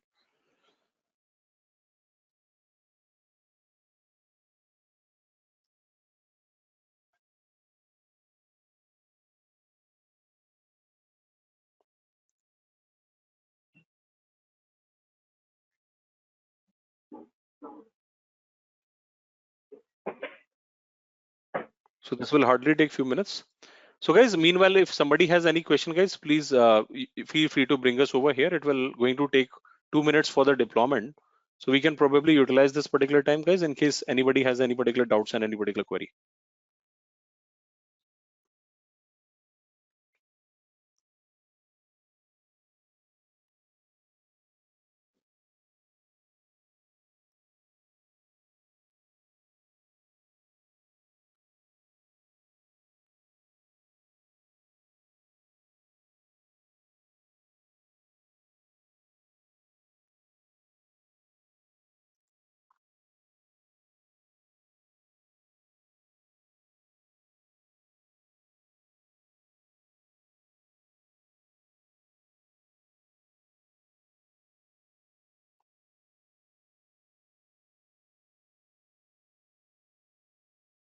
Okay, guys. So for the sake of this particular query, guys, I've just created this particular web application. Now, guys, this particular web application that I have just quickly created over here, you have this particular URL through which you can access this particular web application. So let's say, guys, this is just a web application, a dummy web application, you can say, that I have just hosted over here as a PaaS offering, that you will be able to see this particular URL of a web application right now. This will take few seconds, guys. And over here for that web application, guys, if you are a developer, you would like to bring any sort of the code, for that you have this particular option for the deployment slots. You can have your deployment center that you can bring any particular sort of the code from your CI/CD pipelines. It's just taking a while, guys. You can see this is a website, right? It says, hey node developer, you have this web application ready. And this is an option, guys, through which you will be able to bring any sort of the code from the GitHub or BitLocker. Guys, Bitbucket. People who are not aware about this, guys, don't worry. This is only the part of the DevOps. Just for the sake of the development requirement, I'm just showing this particular option is available, that you have this particular option available through which you will be able to design your authentication. So Mohammed, this is the option that we use. Okay. So in this option, you can decide that what credential user will be using, whether it will be OpenID connection they will be able to use, or whether if you will be allowing that user to use their Microsoft account as a login credential. And this is where you configure them. Clear?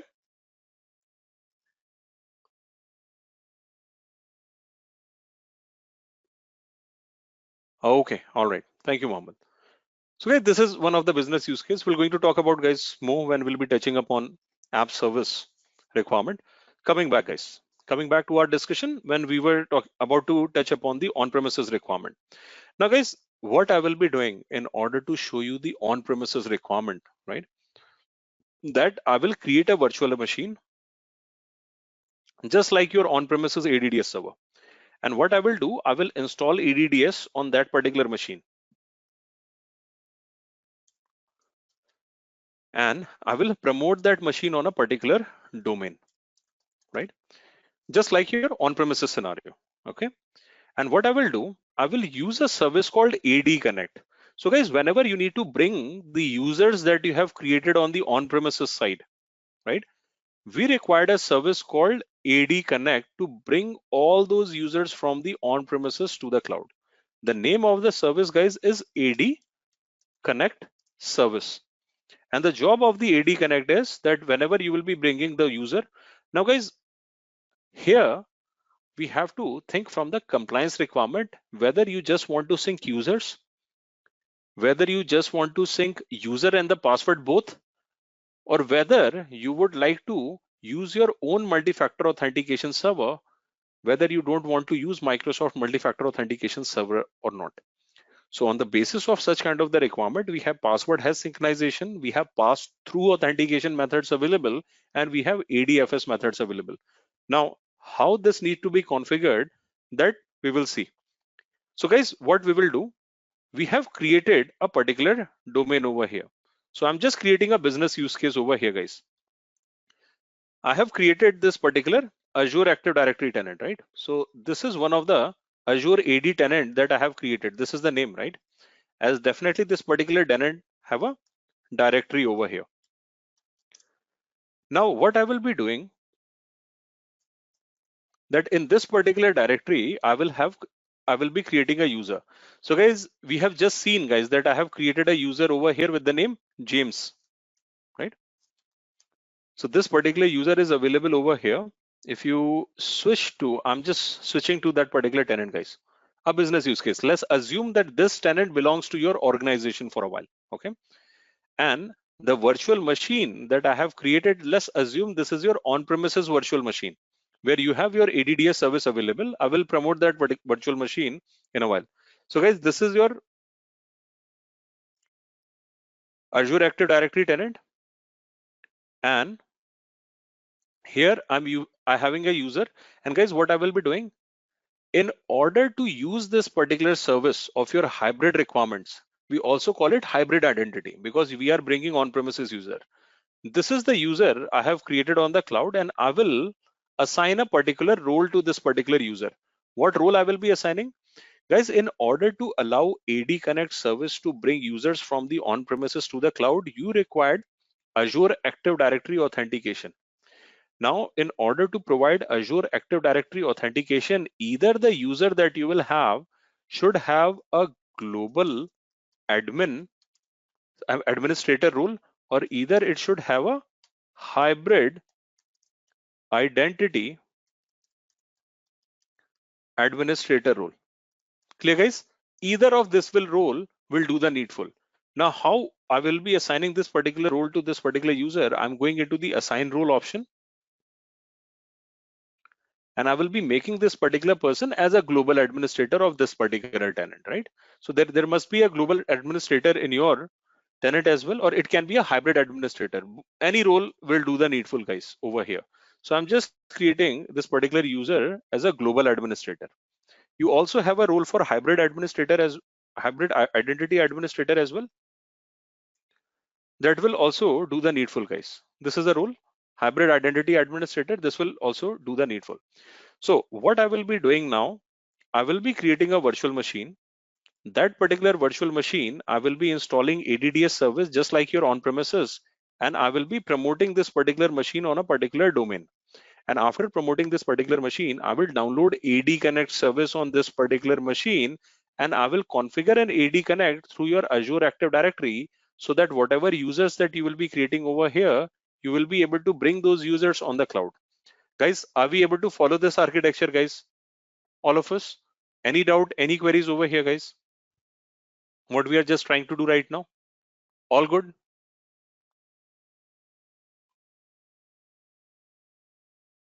Okay, guys. If you have any questions, guys, feel free to let me know. All right, guys. Thank you.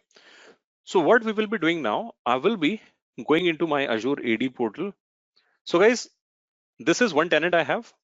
And for creating a virtual machine, definitely I required subscription. And we all know that we don't have a subscription in this particular tenant, right? So I'm going back to my older tenant and I'm creating that virtual machine over there that we will be using just like your on-premises requirement, right? So I'm just creating an on-premises environment now. So guys, if you remember a few minutes ago, we created a virtual machine, right? And if I go into that particular virtual machine over here, I have also enabled an RDP port on this machine so that I can take the RDP of this machine, right? So if you see, I have a public IP on this machine and I have allowed RDP port in the network security group over port 3389 during the creation itself.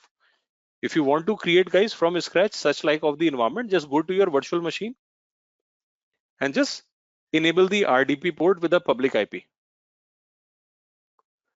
Okay, guys. Sushil said that he's not able to hear anything, guys. Anybody, guys? Are we all able to hear me clearly, guys? All good? I can hear Okay, you clearly. Sushil. All right, thank you. Sushil, others can hear me. I think it's a problem from your side. I request you please rejoin. You might not be able to hear me, guys. Just give me 1 minute. No, there is some issue with my end. Sorry, probably No something problem. with. No problem, Sushil. It can be an intermittent. Yeah, it's okay. Okay, guys, coming back. Yeah. So guys, how to enable the RDP? Just create a virtual machine and make sure that this particular option is checked. Okay. And there should be a public IP. So when you go into the networking option, make sure there is a public IP that you have created during the creation of the virtual machine, right? So this option should not be none. One should have created a public IP over here. So for this particular machine, guys, I have already created one. This is an option, guys, that you have to just take care, right? By default, Microsoft creates a public IP over here for us. So this is the thing that we have to take care. So I have already created a virtual machine like that. Okay. Now I'm logging into this particular virtual machine now.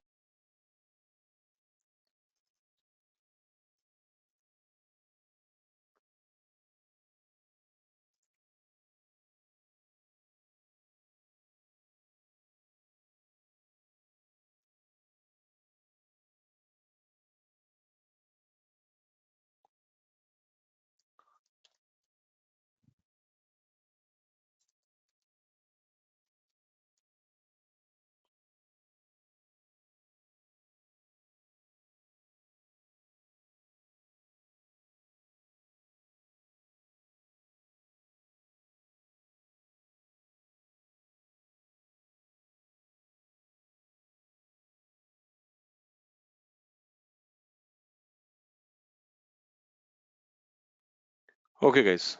So just consider this machine like your on-premises machine.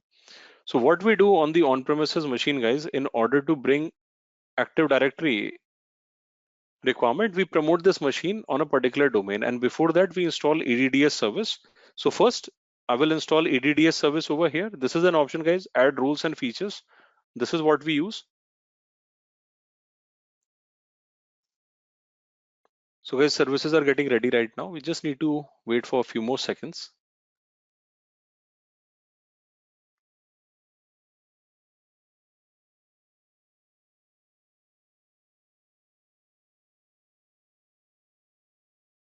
Next, I'm going with the default installation procedure, guys. This is an option where you have Active Directory domain services available. So I'm going to add this particular feature over here, and I'm going to proceed with the installation, guys. So the moment I will proceed with the installation, it will take few seconds, guys.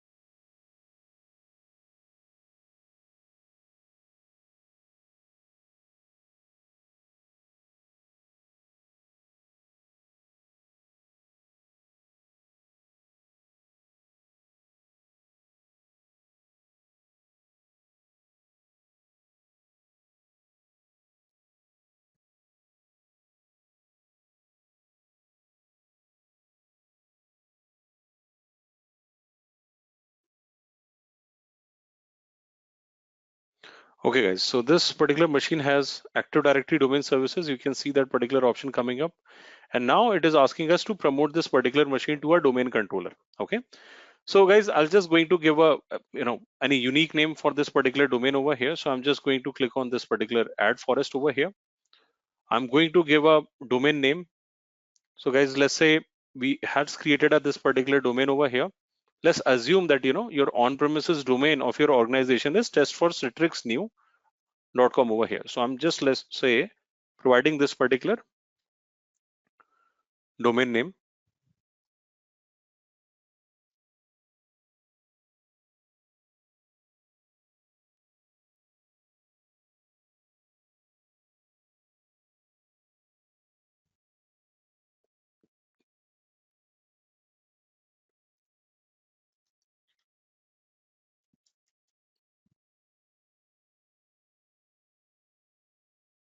Proceeding further. Now you need to authenticate this.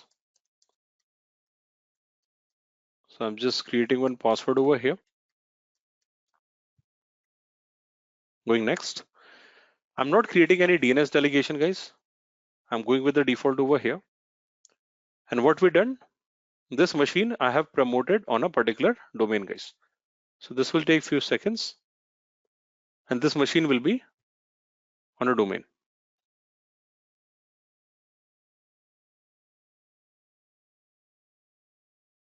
So what it is creating, guys, it is creating your NTDS, New Technology Domain Services, and it is also creating sysvol, that is your system volume, where your GPUs and all those information kept on the on-premises side.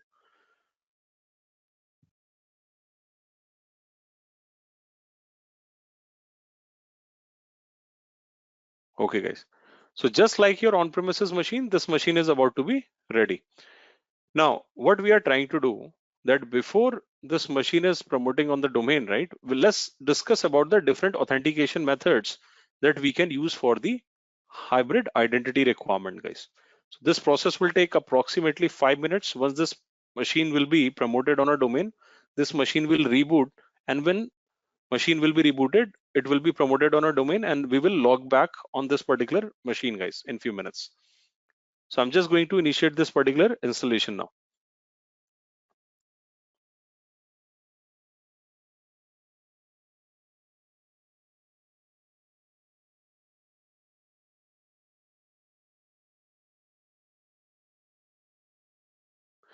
Okay, so domain verification has to be, the pass that you have to have a credential available for that particular domain. As this particular machine was never on that particular domain, so this will be your first machine on a forest Sarthi. So that credential you can create, but if your organization has already created that particular credential, you should be providing that particular one. Clear? Sarthi, you can unblock, you can unmute and just let me know. I mean, if that, yeah. No, I thought when you try to do the domain, add a domain in Azure portal, it had to go through a verification, and you need to be a trusted source in an institution, right? Okay. And So for but here, how you were able to bypass, that's what I'm curious about. for Azure Active Directory, I mean that custom domain option is available for you, right? So remember that particular option, it was checking your tax record and MX record. Only a billing administrator will be able to pass this. If you have the billing administrator right and your organization already own that particular domain. I get my point. So that Okay. information has already been kept with that particular provider from where you have bought that particular domain. So let's say if you work for Microsoft, so Microsoft must have purchased that particular domain, right? Now let's say Microsoft purchased that domain from GoDaddy, and if this particular tenant, I'm a billing administrator of Microsoft and I would like to use it. So before I will be using this particular domain over here, I need to verify the TXT record and the MX record. Once it will be verified, you can directly create users without any problem over here. Okay. So the moment you go to the user section, and if it is verified, it will be listed in the drop down. So just like it is available as a primary domain name, your Microsoft.com will be listed. Just select that particular domain name and create a user on that domain. So on the cloud side, you don't require any authentication. It will be authenticated on the basis of what role has been assigned or whether that role has been verified from the domain owner or not. Clear? So here you created a custom, you created a domain in Azure portal called Citrix domain. Right. This is a tenant we have created. VM was created under the other subscription, and correct. that is just now like joining to the Azure domain port. The domain created in Azure. Not yet. It's just not yet. It has not joined yet. We have just promoted that machine, just like your on-premises, right? Okay. So this I have created just an on-premises environment, but I cannot have a physical machine or the virtualized machine on the on-premises. So I'm using this machine in the different tenant, just like your on-premises, right? So this virtual machine is just like your on-premises machine, where I have the way we proceed on the on-premises after installing ADDS and promoting the domain. It is not joined yet. That joining will be done through AD Connect. Got it. Yep. Thank you. Okay. Yeah, you're welcome. Okay, guys. Now, guys, what are the different authentication methods? Let's understand this over here now. So, guys, the first authentication method, what we have over here is password hash synchronization.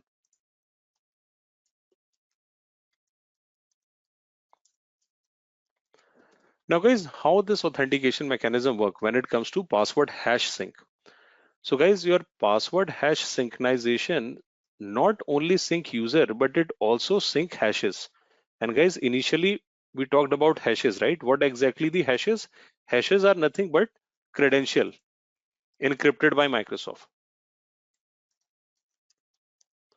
So over here, we are not only bringing the users from the on-premises to the cloud, we are also bringing the hash values as well on the cloud.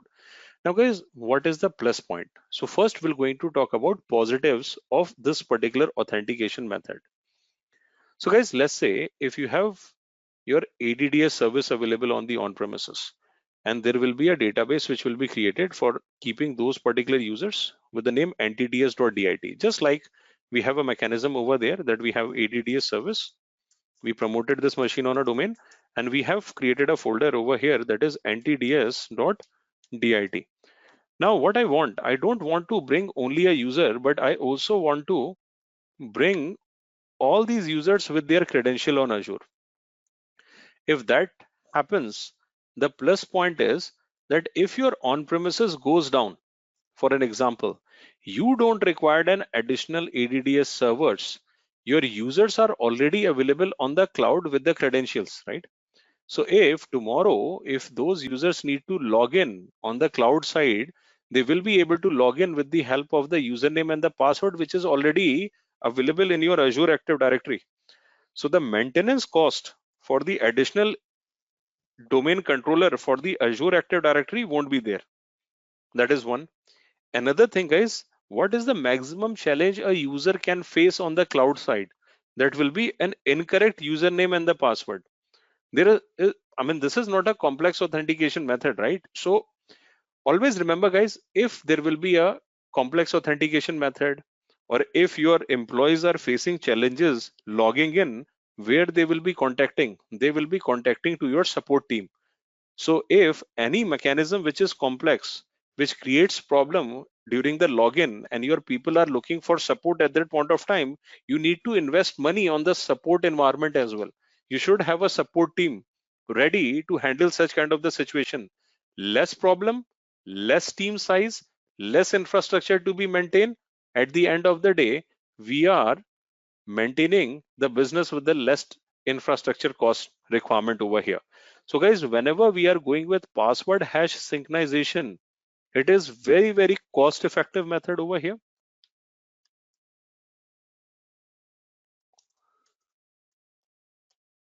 Because it will help you reducing the cost by your high availability requirement. And also guys, your support cost will be minimized over here. Are we able to follow guys? Password hash synchronization. Are we able to follow guys? Any doubt, any queries? How the password synchronization work?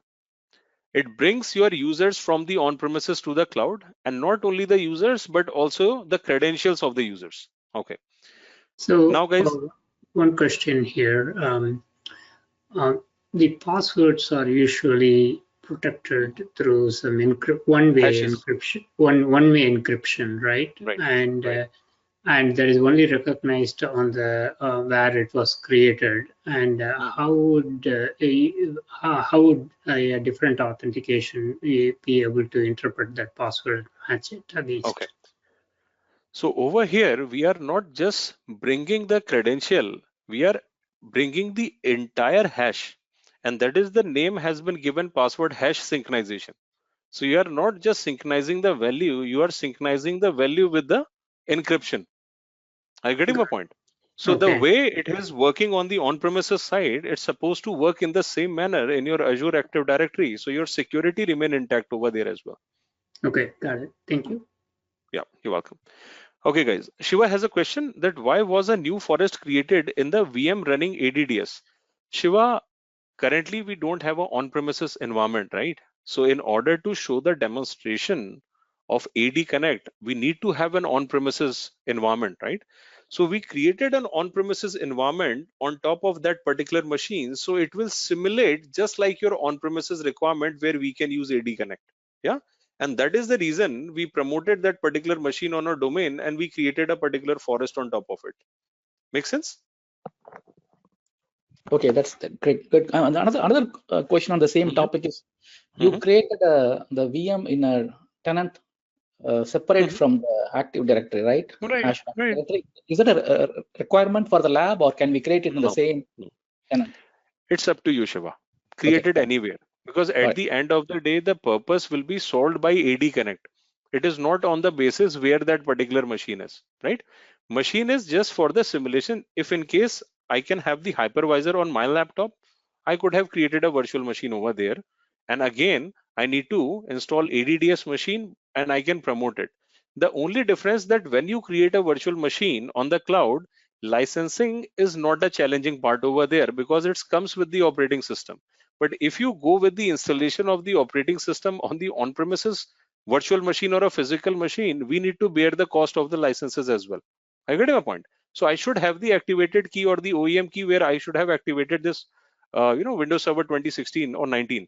But on the cloud, it is already available. So I have just used that virtual machine so that I can simulate the on-premises environment. That's it. Make sense? Yes, thank you. Yeah, you're welcome. Yeah, thank you. Is there any way to configure the sync interval for AD Connect on the PHs? Absolutely, Kurt. You can. But the thing is, by default, Microsoft has created that mechanism already. And by default, it will be every 30 minutes, it will be syncing those users from the on-premises to the cloud. If you want to force the sync at any particular instant, you can also do that from the on-premises by logging into your AD Connect service, and you can force the sync any given point of time whenever you require. Clear? So every 30 minutes, it will be syncing by default. We don't have to do anything for that. Yeah. Okay. Okay, guys, coming back. So guys, this is how your password hash synchronization work. But guys, business requirement can differ for one organization to the another organization as well. Not necessarily every organization is comfortable syncing the hashes. Some organization may want control from the on-premises DC only. They don't want to sync your hashes from the on-premises to the cloud. Now, in such kind of the requirement for those organization as well, Microsoft has given the authentication method that we can go with PTA, that is pass-through authentication method.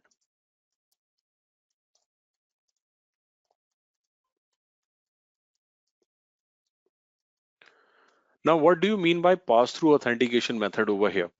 Guys, if I don't want to sync credentials on the cloud, I only want to sync users. I'm not syncing the cloud over here. I'm just syncing the users. And what is the purpose of only syncing the user? That I still want those users to manage my resources, but the authentication method always take place on the on-premises side. Authentication method, I don't want to keep it from the cloud. Probably I have a compliance requirement, or maybe I'm from the one of the organization where I'm from, German-based organization, or I'm from China-based organization where my government doesn't allow to bring those hashes on the cloud. Maybe because of the security reason, or maybe because of the compliance need. So over here, yeah, HIPAA compliance can be there, guys. There are many, guys. Your ISO compliant, PCI compliant, right? Depending on the different federal requirements, right? So let's say I need to bring those users, but I don't want to bring the hashes. Now, how the authentication work? So guys, we will be still using AD Connect. We still use AD Connect for the same, but while configuring AD Connect, instead of password hash synchronization, I will be selecting PTA. And what it does, it actually helps us downloading a PTA agent. Now, what is that PTA agent is required for? So the moment people will be logging in on the portal, right, to access any particular resource requirement on the cloud, it will generate a token and it will send that particular token to that particular PTA agent. The job of that agent is to understand that particular public token and to create another private token. That private token will be checked and identified by your on-premises DC. Your on-premises DC check whether the user is active or not, or what level of authentication and the authorization has been given to that user. And that particular token will be sent back on the cloud, so the user will be able to log in. Now, guys, a question coming in from Kurt, that can you show how the PTA agent can be designed for high availability? Sure, Kurt. I'll just tell you right away. Now, guys, what happened when you go with PTA? What is the challenging task for the PTA is that there will be two single point of failure. What will be the one? That what if your on-premises machine goes down? Because here you have created a dependency on the on-premises DC, which was not there in PHS, because PHS was syncing the credential on the cloud. So the credential was already there. So it not need to verify on the on-premises. Even your on-premises goes down, user can still log in, which is not the case over here. So what you required additional domain controller over here, right? And if you say PTA agent, it will be also a single point of failure. So you required multiple PTA agent to be configured, right? Which will require a cost requirement over here. Yeah. Okay. Now coming on to the question, what Kurt has asked, that can we design, right? Or how we can go for PTA HA requirement. So Kurt, over here, you can go with the two kind of approach. One approach is that if I am downloading this particular PTA agent on the ADDS server, right? And if I will have an additional domain controller, I can have additional PTA agent on that particular machine. Make sense? Are we clear with this first one? Yes. Okay. Now the second approach, if I would like to have an additional machine separately, where can I only have that particular agent? So what you have to do, that you need to install AD Connect over there, and you need to download and configure that particular requirement. But over there, you are not going to create any sort of the user. It is just only for the PTA requirement. Over there, we are not using that machine for not managing any ADDS server. It's just to configure AD Connect, and while configuring the AD Connect, we are just downloading and we are just keeping that particular machine over there for that particular agent. So here you can have additional domain controller and you can have a PTA agent accordingly, and you will get your HA for the PTA as well. Clear? Yes, thank you. Okay, you're welcome. Guys, are we clear with the PTA, guys? Everyone? Any doubt, any queries on the PTA side? Sure, Rahul. I'll just quickly repeat. So guys, let's see the comparison, okay? Side by side. In your password has synchronization. Okay, guys, there are a few questions coming in. Where will AD Connect site in case of PHS? AD Connect will be on your on-premises DC. The moment user will be synced, the user will be available on your on-premises DC as well as on your Azure Active Directory. Your hashes will be on your on-premises DC as well as in your Azure Active Directory. So the moment, in case your on-premises Active Directory goes down, your Azure Active Directory already have a user and your credentials synced. So it doesn't have a dependency on the on-premises DC for those authentication and authorization. Clear, Salish? Are we clear on that? Okay. Another question coming it up, is there any grouping required for the PTA agent for the HA?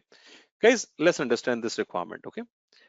In PTA, credentials are not available on the cloud, right? It is available on the on-premises. So definitely you required an HA for your on-premises DC, right? You required a high availability server, and that is nothing but your additional domain controller that you required. So while configuring PTA, when you download this agent, you can download this agent on the same server. But if you are designing the HA, definitely an AD Connect you need to download and install on your additional domain controller as well to get the job done. So you can have another PTA agent on the another AD DS server as well that you are creating for the high availability requirement. Sushil, are we able to follow? Rahul, are we Yeah, clear on this? but Rishabh, actually, what I'm asking is like, is it like load balanced, or I mean, or there are two independent agents, like then traffic Two can go independent randomly to agents. them? See, Yeah, so that it that is was my active question. passive. It is not active active. Load balancer is required when it is active Okay. active. Make sense? All right. Yeah, got it. Yeah. Got it? Okay. Yeah. Okay. All right. All right, guys. So Sarthi, have a question. Would new updates to the user be reflected automatically in both ADs? Okay. So Sarthi, what happened, right? Whenever you will be creating an additional domain controller, definitely you need to ensure that your additional domain controller should be in sync of your another DC. Otherwise, how it will be able to continue with the latest set of user? For an example, if your on-premises DC goes down, and let's say this particular DC, additional DC doesn't have the updated list of the user, definitely it will not be able to meet your high availability requirement, right? So though it is active passive, however, those users list needs to be updated, right? So that particular part, the way you manage your on-premises HA, right? From last 20-25 years, we have to deal those kind of the situation in the same manner, right? The way you deal with your PDC emulator and your sync your credentials, and how you will be able to manage that particular part remain as it is, just like your on-premises requirement. Clear? AD Connect has nothing to do with that. AD Connect will only come into the picture if there will be any users that you have to sync. Now, let's say if this goes down, definitely your additional domain controller will become primary at that point of time. Any new user that you will be creating over here, that needs to be synced. So the AD Connect job is just to bring your on-premises users to the cloud. If you are going with password has synchronization, that user will be available with the credential. If you are going with PTA, that credential will be available to the on-premises. Yeah. Okay. All right, So guys. Rishabh, a quick question. if there is a PTA agent, I understand this is a complete different system. It's not on the domain controller itself. So say I have 2 domain controllers and 1 PTA. Can this 1 PTA be linked to both the domain controllers, or 1 PTA agent per domain controller? If you are designing HA, right, you are not only designing the HA for domain controller, you require a HA for PTA as well, right?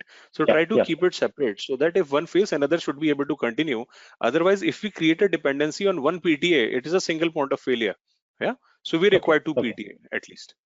Got it. And both the PTAs should be in active passive, not active active. Absolutely, right? Otherwise, it can create duplicacy as well.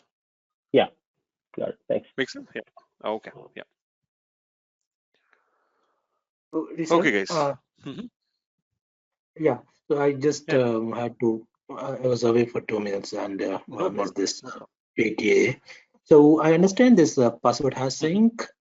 So for both the cases, we have to use this software AD Connect, right? And AD Connect has to be there. Even if you will be going with ADFS as well, AD Connect will be there. We are just deciding. AD Connect will have the option for the configuration where we are going with either PHS, PTA, or ADFS. All the options will be there in your AD Connect. What you would like to go for. So depending on your business use case, you will prefer for PHS, PTA, or ADFS. Yes, and if you kindly just quickly explain me this this architecture for PTA, that would be, I think, no problem. So Rahul, what happened when whenever you will be configuring AD Connect for PTA, it will give you the list whether you would like to go for PHS, PTA, or ADFS. Let's say you selected PTA. So the next option it will give you to download that particular PTA agent. The moment you will download, right, it will give you the next option. There are further options: authenticate through your global administrator, rest of the things, which particular user you would like to synchronize. The only thing is your hashes will remain on the on-premises. Now, the moment user will be logging in, what it will do, it will create a public token and it will send that public token to your PTA agent. PTA agent listens to that particular token and generate a private token to your on-premises DC, right? So both the authentication happening over here, but these are isolated, right? So PTA agent is just a kind of an interpreter, you can say, right? Let's say this particular person is speaking French. PTA agent will sit on your on-premises DC. Okay, but this will be something kind of like a service, right? Between this domain controller and our absolutely right. So that is the thing. I mean, let's say if this particular person speak French, this speak English, so they cannot communicate, right? You require an interpreter in between, right? So just understand in this manner that here we are not allowing your Azure Active Directory to have any information about hashes. That's it. So it's not a direct communication mechanism. Whatever information it will send to your PTA, PTA generates that requirement and send to your on-premises DC, right? DC generates a token that is further. Yeah. So for password change through the cloud is not possible. How it will be updated on the on-premises? Let me tell you, there is a service called password write back, right? Because let's say if you have enabled a single sign-on, so it means the people who are logging in on the cloud, if they will be making any changes in the password, that particular password needs to be updated on the on-premises, right? Only then it will be a single sign-on, right? So for achieving a single sign-on, we have a service called password write back.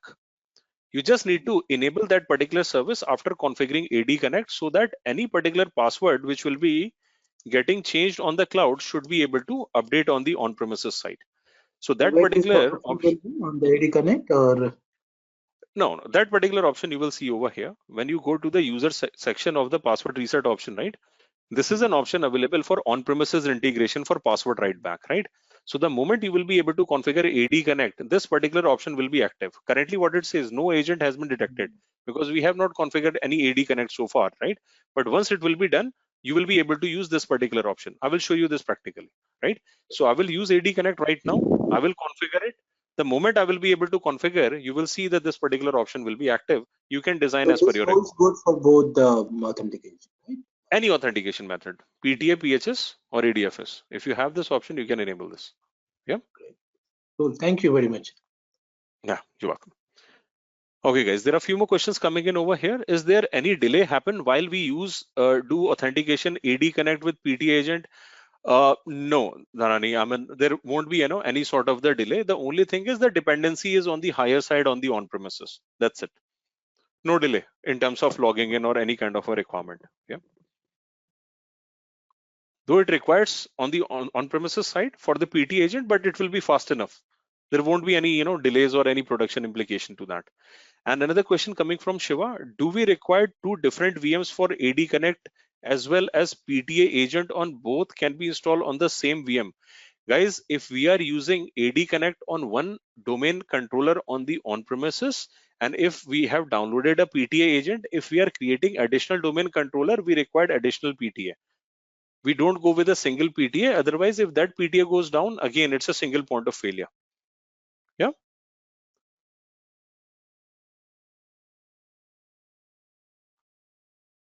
And this communication with the PTA, like while during the authentication process, does it happen over the internet or TLS? If we have the, but over the TLS internet, encryption right? will be there over the internet only, because if you are using cloud, everything over HTTP and HTTPS only, right?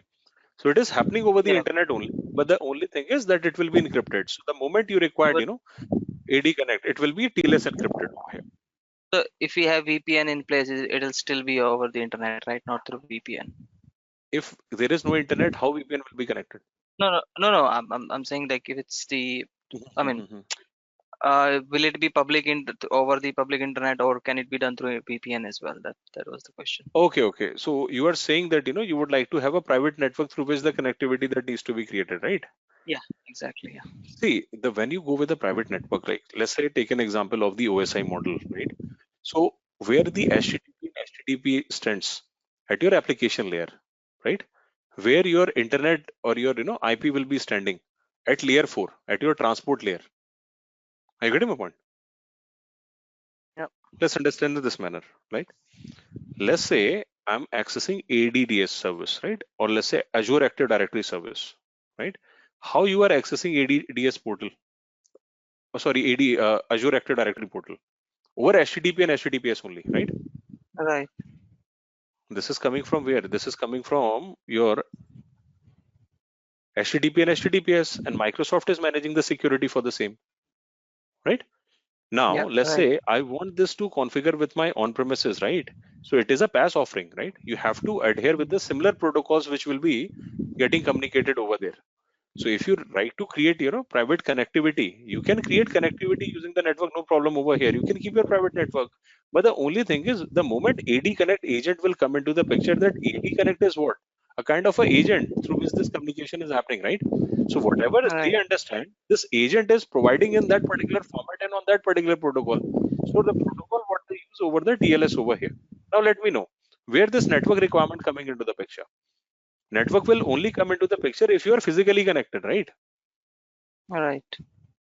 So that requirement is not there. I mean, until and unless you want to ask Microsoft that, I would like to have a private data center on the on-premises, connect me through the express route, then I would like to have a private connectivity, then only it required. Otherwise, I don't think, that you required that, because that is also implementing an additional cost as well. Right. Yeah. Right.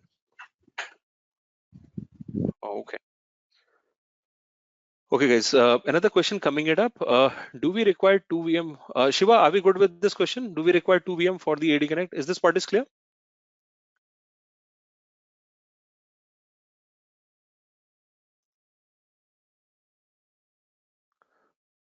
Okay, Shiva, the thing is, the additional PTA, we don't configure it. I mean, the AD Connect, the moment you will configure, it will ask you to download that particular option once, right? So let's say if you have installed that particular agent on one machine, how we can have the 2 installation for the another PT on the same machine? Are you getting my point? Shiva, can you hear me? I think he's asking if we can install both AD Connect and PTA on the same machine. I think that's what he's asking. Yes. If that is the ask, Shiva, yes. The answer is yes. Okay. Yeah. I mean, PTA and AD Connect both will be on the same machine. Yeah, no problem with that. Nusa has a question, guys. For PHS, if on-premises password change, how long would it will take? Every 30 minutes, guys, it will be syncing. But the moment you will be, doing a force sync, it will be instant. So if you have such kind of the requirement, it will be instant, guys. you can do the force sync as well. By default, it takes 30 minutes automatically. When you install AD Connect, you will be asked for PTA. Yes, I mean, if you will install AD Connect, while configuring the AD Connect, it will give you that option, what options that you would like to configure SIM. So that option will be available. You can see that particular list over there. With PowerShell commands, can we do force sync on password hashes? Definitely, Salish. Anything that you are doing through the portal, you can do through the CLI as well as you can do through PowerShell as well. So that is up to you, right? So Yeah, that totally I was depends. actually replying to that we have PowerShell scripts to do the. Yes. Definitely. Yes, Salish. Yeah, definitely we can Just do a quick question on that part. For PHS, do we need a separate system, or can we do install PHS on AD Connect on domain controller itself?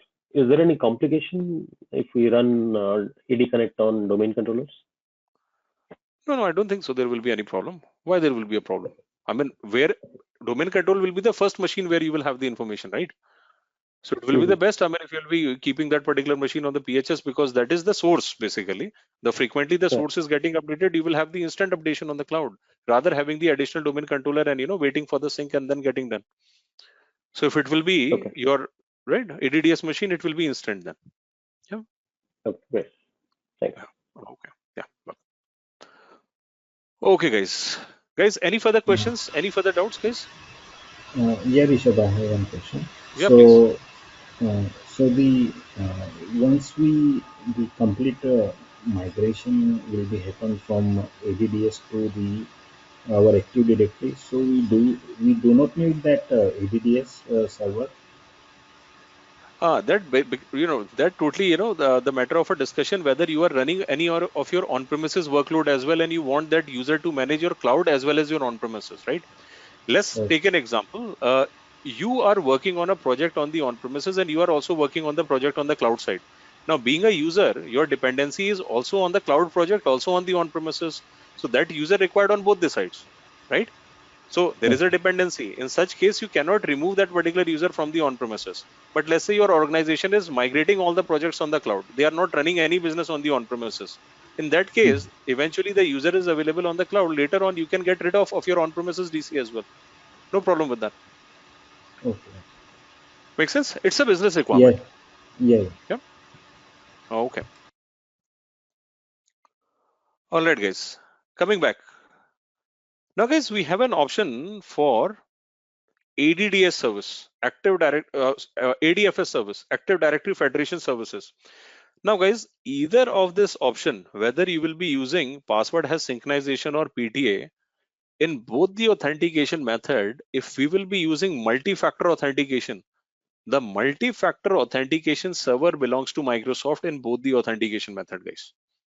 Either if you will be going with PHS or if you will be going with PTA. In both the requirement, if for the user requirement, if you will be enabling that multi-factor authentication supposed to be done for accessing cloud login applications, guys, that multi-factor authentication server belongs to Microsoft. But some organizations may want to implement their own multi-factor authentication server, maybe for the smart detections, or maybe they would like to have their own requirement of multi-factor authentication. Maybe they have outsourced the security and they have a third-party multi-factor authentication service.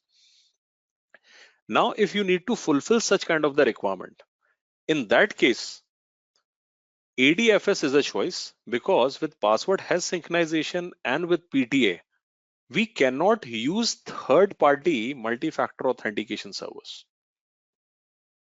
So here, depending on the business use case, whether you would like to keep the credential on premises or on the cloud, if you would like to keep it on the cloud, you can go with PHS. If you like to keep it on the on premises, you can go with PTA. However, in both the cases, multi-factor authentication server, if you like to enable, that will be from Microsoft only. But if you would like to have your third-party authentication server or the on-premises multi-factor authentication server, at that point of time, it has to be ADFS, guys. So this is a business requirement, guys. Depending on the business use case, some organization may prefer ADFS. What happened on the ADFS side? Let's say this is your on-premises machine DC. You downloaded AD Connect, you sync it. Users are available on the cloud side from your on-premises. But what happened, the moment authentication happened, you should have a federated domain as well over here. So what your organization need to do, they had to have a federated domain, and the federated domain should be in trust with your on-premises DC over here. There has to be trust. We call it claim-based authentication method. And what happened, guys? We have federated servers over here. We have multi-factor authentication servers over here, guys, that we need to deploy on the federated domain. Now, if your organizations are ready to bear that cost, or maybe a third-party organization is bearing that particular cost, in such kind of the requirement, organization is ready to go with the ADFS requirement. I'll give you example, guys, like your Paytm, Google Pay, Amazon Pay. What are these applications, guys? Here we are doing the transactions from our banking applications. We were already doing it. What is the purpose of Paytm, Google Pay apps? What are these? These are third-party multi-factor authentication servers. So what happened, guys, whenever user will be logging in with the help of username and the password, the moment password will be typed over here, what they will do, they will generate a token, and they will send that particular token to your ADFS federated domain and to your multi-factor authentication, which has been hosted on your federated domain. That particular token will be sent to your on-premises DC, and your on-premises DC verify that particular token, checks the authentication and the authorization, and then that particular federated domain generates a token and send back to your Azure Active Directory. So over here, guys, your cost of your additional domain controller should be there for maintaining the HA to avoid a single point of failure. And also it required a maintenance cost for your federated domain server and for the additional multi-factor authentication server if it is owned by that organization. So ADFS is one of the expensive way but highly secure, because in no situation your on-premises DC is having any contact with the Azure Active Directory over here, not for even multi-factor authentication server. PTA will keep your credential on premises, but multi-factor authentication server will belongs to Microsoft. In ADFS, that is also happening outside Azure over here. Guys, are we able to follow ADFS?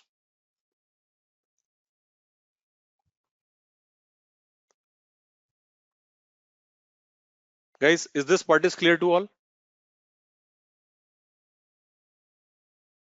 Yes, okay. clear. Guys, I'm going to repeat this again. What is going on over here, guys? On the password has synchronization on the PTA. In password has synchronization, credentials were getting synced. In PTA, credentials were kept on premises. We are managing HA with the help of additional domain controller and additional PTA agent. However, if we will be enabling multi-factor authentication for your on-premises requirement, it will be from Microsoft multi-factor authentication server. For an example, if a user will be logging into your Azure Active Directory, if using PTA, still if you enable multi-factor authentication server, requirement will be coming from the Microsoft side. So for means, if a user has been saying, if I will enable multi-factor authentication, that multi-factor authentication code will be generated from Microsoft multi-factor authentication server in both the cases. However, if I want that multi-factor authentication server to be hosted on the on-premises or on the third-party domain, that federated domain or third-party domain should be in trust of your on-premises domain, and the mechanism is moreover the same. However, the multi-factor authentication server should be third-party or should belongs to your on-premises domain, guys, over here. So there will be your federated domain. This domain is your federated domain, and that domain should be in trust of your on-premises domain over here.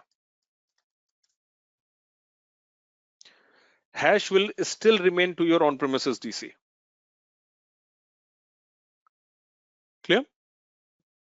Hashes will be still on your on-premises DC. Your federated domain will keeps your multi-factor authentication server and generates this token and send to that your on-premises DC over here.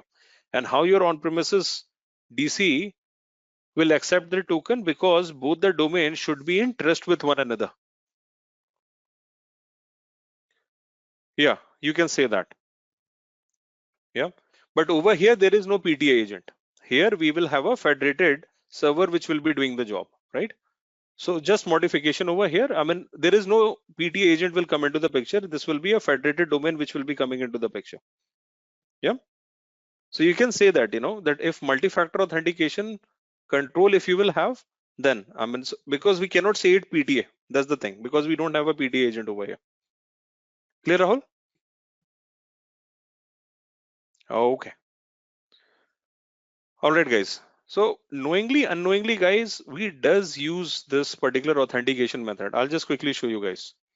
What I will be doing, guys, let's say if I'm going to portal.azure.com, let's take in this example over here, right? If I will be logging in to one of my account, let's say I have another account, guys. See, guys, just keep an eye on the cloud side, this URL, because Microsoft also uses ADFS, guys, over here. But in that case, that server belongs to Microsoft. Guys, just keep an eye over here in this particular URL, login.microsoft.com organization OAuth 2.0, right? The moment I'm going to click on next over here, see guys, over here, I'm typing the password. The moment I will click on sign in, see guys over here,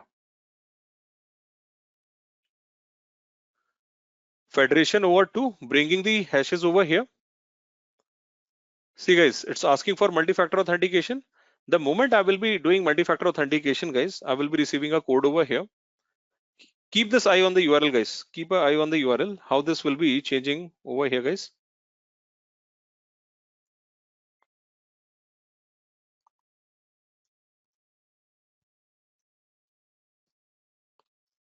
In few seconds, it will bring the hashes over here. See guys, I'm just going to click on verify.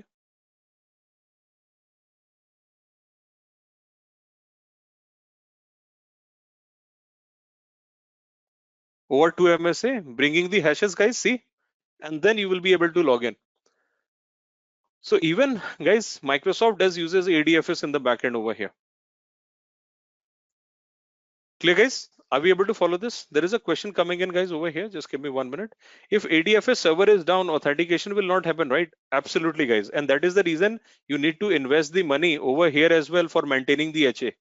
And that is the reason your ADFS is an expensive choice, because you required high availability, not only for your on-premises DC server, but also for your federation and your multi-factor authentication servers. Clear cut? Yes, thank you. Okay, yeah, you're welcome.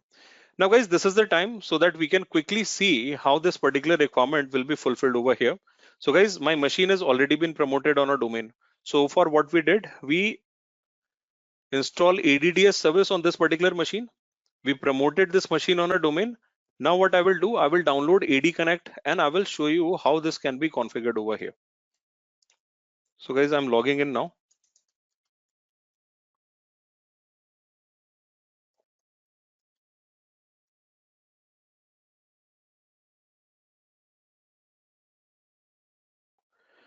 And guys, we created one user over here, right? Remember that user we created with the name James? So that particular user we given a global administrator role, right? So we just need to verify whether the credential of that users are working fine or not, because that user need to authenticate AD Connect. Otherwise, how your AD Connect will identify that which particular tenant they need to sync user, right? So that tenant has to be identified with the help of that particular user. So this user has a active credential working over here. So what I will be doing, I will be just logging in using this particular user's credential over here. Just give me 1 minute. I'm going to portal.azure.com. I will be logging in with the help of James, so that at least the credential should be working for this particular user, because this user we have just created today, we have not created any credential for this particular user. So I'm going to create a credential for this.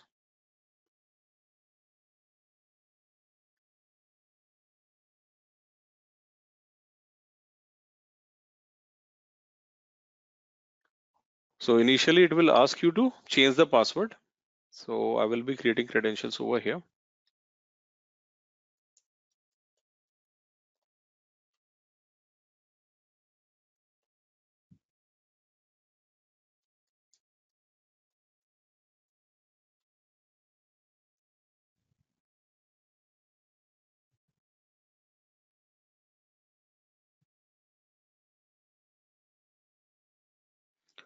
Okay guys, so this user credential is working now.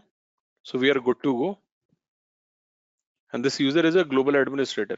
We can see guys, this user credential is working fine. This user was able to log in. Okay guys. Now going back to this particular machine guys, and guys, you can see this machine is now on domain.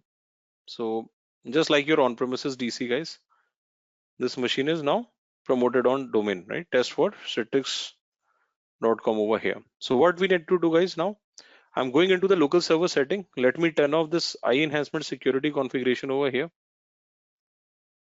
right? And I'm just going to open AD Connect now. I'm going to download that AD Connect service over here. AD Connect, download.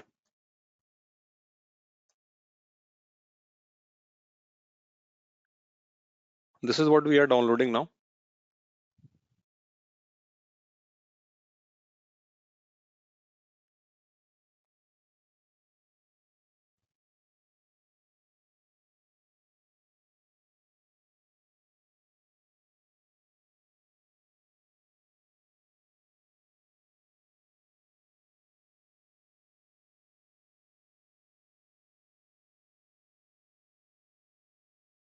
I agree. I'm going to continue this now.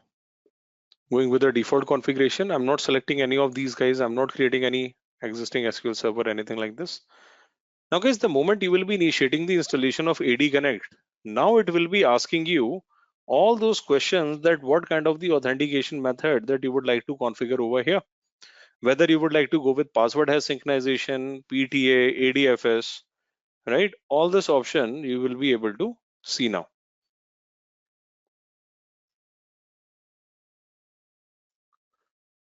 And meanwhile, let me copy this user because I have to authenticate this using your Azure Active Directory.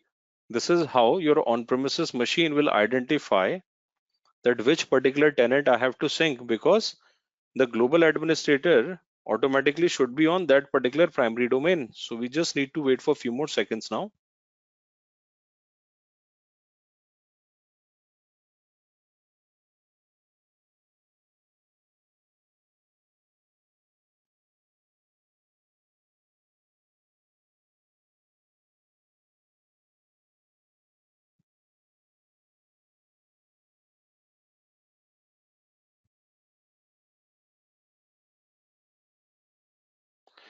Okay guys, over here what we can see, we have pass-through authentication method, ADFS authentication method. If you want to enable single sign-on, you can select, you can enable, right?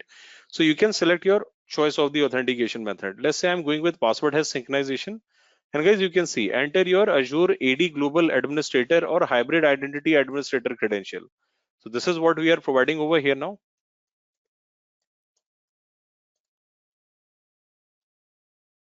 So I have provided the credential. It will hardly take few seconds to authenticate. And here guys, not only you have to authenticate from the cloud side, it's supposed to be authenticate from your on-premises DC as well, right? So we authenticated from the global administrator side.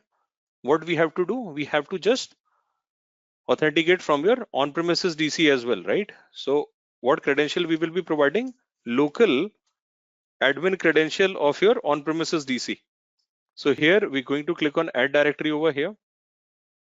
Here guys, we need to provide that particular domain name guys, what we have given to your on-premises. That is your testforcitrixnew.com. This is your on-premises domain. And what's the name on this particular username? So this is my name I have provided over here. And I will be providing local admin credential, your VM credential guys, through which we logged in on this particular machine. And we just need to click on next now. I'm going with the default configuration option. In case, guys, in your on-premises, if you have created group of users which you would like to sync, some users you don't want to sync, you can check and uncheck that particular requirement. Currently, I have not created any user on this machine, so I'm just going to configure with all the settings over here, going with the default requirement. And guys, this is an option for password hash synchronization, which is by default checked because we have selected that option. But if I would have selected PTA, this option I can uncheck as well, right?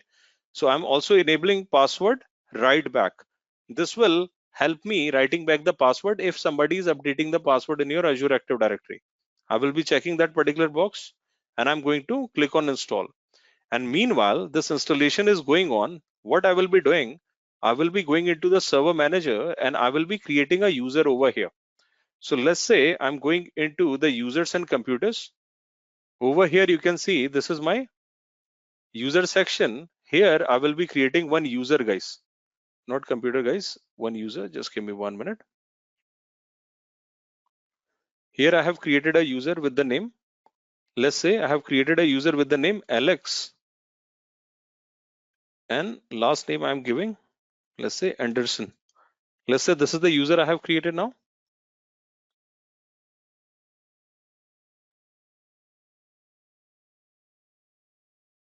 Just give me 1 minute.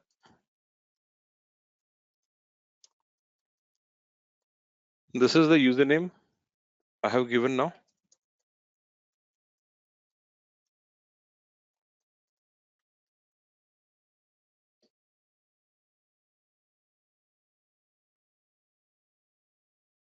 So this user we have created. Now guys, meanwhile, it is getting installed over here. It is enabling all the required setting that you have selected. It will also configure AD Connect health service as well. So if in case AD Connect has any issues or there will be any synchronization challenges, we will be able to monitor that as well. And guys, you do have this particular option available for AD Connect service.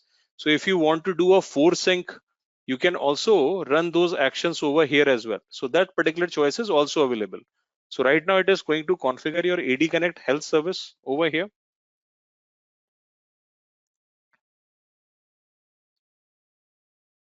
So this will take few seconds.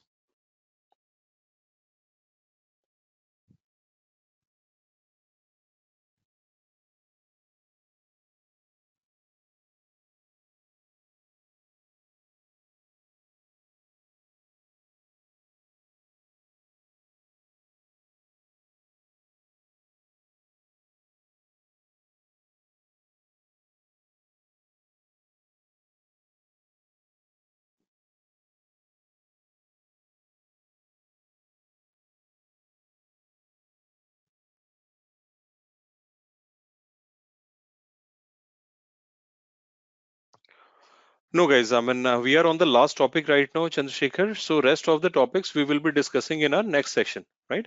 So we are just about to see the outcome. So we will be ending the session in another 5 minutes. Okay. All right. Okay. Now, guys, over here you can see this AD Connect has now been configured, and guys, you can see it will do a full import, then it will do a full synchronization and full export over here. Now, meanwhile, if I go back, guys, to your Azure Active Directory, and if I go into the user section, so far we don't have that particular user with the name Alex that I have created on the on-premises, right? But guys, as this particular AD Connect service has been configured and the synchronization has been completed, if I will refresh, you can see that user I have created on the on-premises is now reflecting on your Azure Active Directory. And guys, if you go into the password reset section over here, if I go to the AD on-premises integration, you can see your password write-back integration should be available over here. Guys, see your on-premises write-back client is up. Now, whether you would like to activate this or whether you would like to turn it off, that is up to you. Guys, are we able to follow, guys? Are we crystal clear how we will be able to configure AD Connect? Everybody, guys? Yeah. So this is how you configure your AD Connect service. Now, guys, let's in case if you like to keep an eye on the health service, guys, over here, that option is also available. You can have the option for, see, guys, this is an option for AD Connect. We also have a Health Connect service which has been configured while configuring this. So if in case, guys, if your AD Connect has any challenges over here, you can see any sort of like duplicate attributes, data mismatch, data validation failure, large attributes, federation domain, guys, all these kind of things that you will be able to validate. Guys, synchronization service, you can see currently showing healthy over here, and you can see, guys, this is available now. Rishabh, Clear? one quick question. How that VM and our Azure Active Directory connection means what the link actually do? Linking. Raj, can you reiterate this question? I mean, this VM I have created just to show like your on-premises machine, right? So anyways, I need to install ADDS service and promote this on a domain so that I can show you how AD Connect work. So that is the reason I have just created a VM just to simulate your on-premises. Your VM has nothing to do with this particular requirement because this VM has ADDS service, and using AD Connect, I'm syncing with the tenant that I have created. Okay, so AD Connect, how linked with that my Azure Azure Active Active Directory? Right. So we have configured AD Connect, right? AD Connect is the agent which is bringing all your on-premises users that you will be creating on the cloud, right? So if you recall, we configured AD Connect, right? While configuring it, I have authenticated through that particular global administrator, right? So the moment you will be providing the global administrator, this also have the primary domain name over here. So your on-premises DC will identify that which tenant we will be configuring this, right? Similarly, how your tenant will identify on-premise, in that agent you have also provided your local admin credential as well, that on which particular domain, right? So both was able to authenticate one another. And after that, you mention that, what are folders and the users that you will be syncing, and then it will have configured, Health Connect service and your password right back and whatever authentication method you have selected through AD Connect. Yeah. Okay, so basically they use a domain for the linking. Right. Your global administrator credential or either your hybrid identity admin credentials will be provided over there. Okay. Yeah. Is there any way to back up all the AD Connect config settings so that we can restore in some other AD Connect? That is something that you can go for a VM backup.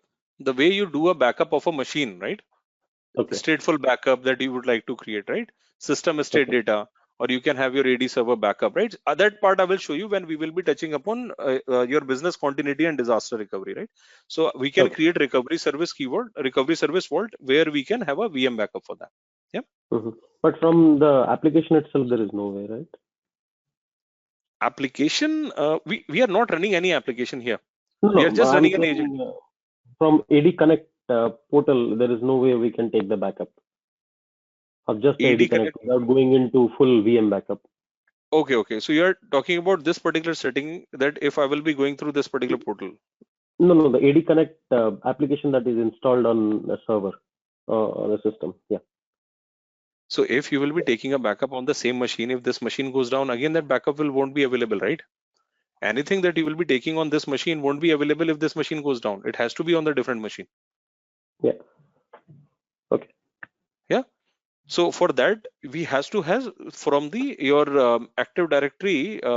Sorry, not Active Directory. This is your recovery service vault that you have to take the backup. So that part we will cover in business continuity. I will create a this VM backup for you, and I will show you how the VM backup will be taken. And over there you will have multiple choices available, like you can have your on-premises bare metal backup, system state backup. So system state do have this, and you can have your Exchange server backup as well, or SharePoint backup, depending on your business use case you can select. And if it's a hypervisor machine or VMware machine, you can also have a backup on those requirement as well. So that option is available over there. Yeah. Okay.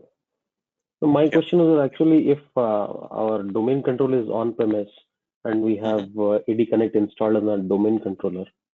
Right. So this is VM is your domain controller right now, right? This is like just VM on premises, right? Yeah. This is a domain Azure, controller. in Azure we have the option to back up into a backup vault or on the recovery services vault. For on-premise AD Connect app, do we need to? Salesh, what I'm saying, understand, the backup option of recovery service vault is not only for Azure, it is for on-premises as well. Okay. Yeah, So, I understood. Okay. Right. So if you are creating a recovery service vault, it will not only going to give you the option for Azure, it will give you the option for the on-premises as well as your Azure stack and Azure HCI as well. Okay. So got it. it will hardly take few minutes. I'll just quickly create a recovery service vault. I'll show you that option right now. So, and just like we take a backup on the on-premises, and if you like to keep the backup on the on-premises, so it will work in the same fashion the way we go for backup on the on-premises, because anyways we are not keeping things on Azure. I'm getting my point. If you need to keep something outside Azure, you don't require Azure portal for that. Yeah, it's a similar way that we are backing up on the on-premises. But in case if you like to use Azure to have a backup for such kind of the requirement, this is the service that we target over here, right? So let's say I'm creating my test for recovery service vault, let's say, and that VM we have created in Central US, right? So for the backup, this has to be in the same region. The moment you will be able to create this in the same region, you do have an option for your VM backup, right? So this will take few seconds for the creation.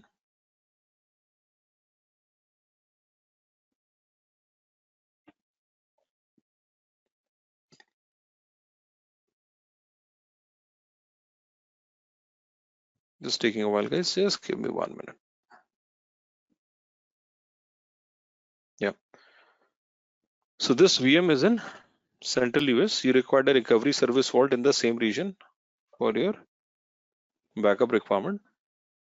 For DR, you required in the different region, because if your machine is down, your recovery service vault will be also down if it will be a regional level outage. Then you required your recovery service vault in the another region. So it will hardly take few minutes. Deployment is in progress. So for that, you can go with the system state backup for your on-premises resources here.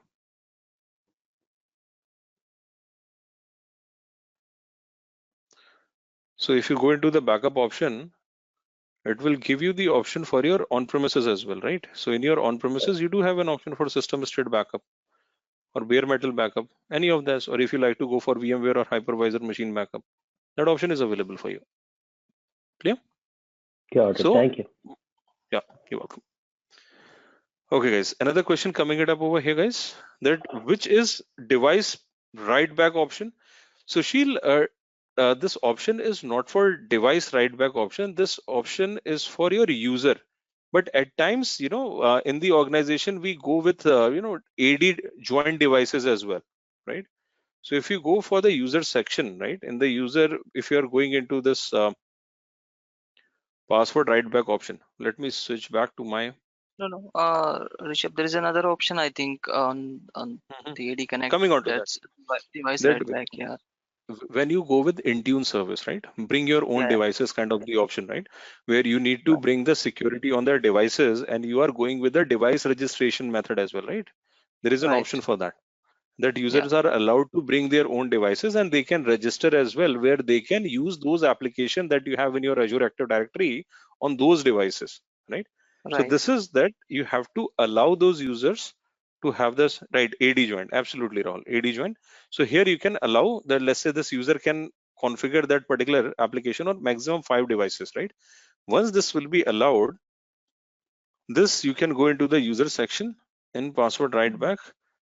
So that particular option for your AD joint devices, this you can allow over here. So the second option you are talking about, right?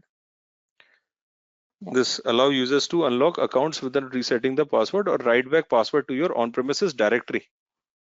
Device option? So actually, there is an option device write back on the AD Connect. Actually, that's what I'm talking about.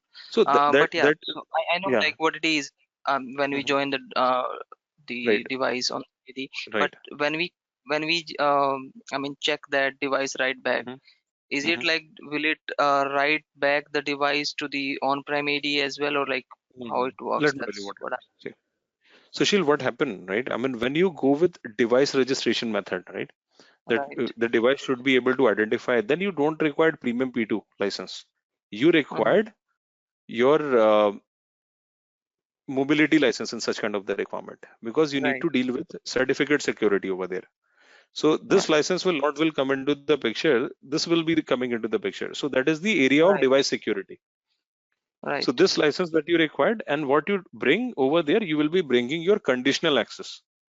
Right. So this is that particular option will come into the picture, and when you configure your conditional access for such requirement, for that particular requirement, if you are creating any conditional access policy, so that device option will come into the picture when you grant accessibility on the compliant devices. Okay. So you required Intunes for that. Without that, you won't be able to use that particular functionality, right? So this is for your AD devices. I'll give you one example. Let's say your organization allowing new users to configure such application on their laptops, right? But how they will identify whether their devices are secure or not. So the moment they are going through the conditional access, they will ask, go for terms and condition. And the moment they accept, there are certain policies that will be implemented, and there are certain level of certificates. They will check whether the device is compliant or not. And then on the So basis of that. that I understood. Like I know the Intune policies. I know this. What you're saying. But what I'm asking is like if that option, if we check that option device write back on AD Connect, I think there is an option called a device write back. So if we we do not check that, this all can be, I mean it can be used, right? It has nothing to do with AD Connect actually, to be honest. So it's just the yeah, it's Azure AD joined or registered device that we are talking about here. So where you're talking about this option? So I think configure device options. If you go there, yeah. See, it's a prerequisite for enabling on-premises conditional access for the ADFS Windows Hello. Smart detection. When you configure ADFS, your multi-factor authentication should be done from your federation servers, right? So how you will be able to identify those particular servers? So device writeback synchronizes all devices registration in your AD back to your on-premises. I hope it's clear. Okay. Yeah. 1 minute. I'll share the link. No problem. Just give me 1 minute. Yeah.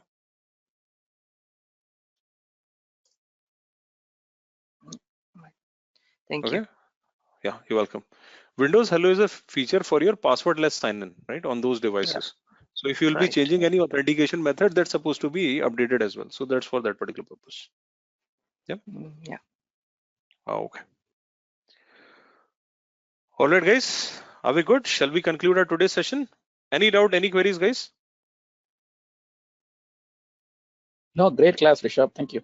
All right. Thanks a lot. Thank you, Shiva. Thank you. All right, guys. So guys, see you next week. Meanwhile, take care of yourself. And if you get some time, guys, do some hands-on. See you all next week, guys. Thanks a lot. Thank you for your time over the weekend, guys. Sorry, just before we leave, will it be every Sunday or will it be every Saturday, Sunday, this class 305? This class is every Sunday. Every Sunday. As of now, this is the information. I mean, if there will be any change, that will be also informed. But it will be, for the time being, it will be every Sunday evening. Sunday. Yeah. All right. All right. Do we have any WhatsApp group for this 305? Yes, we do. We do. So I'll ask, my team my email. Okay, all right. Just give me 1 minute. Let me ask. Akshay, Ravinder, guys, you there?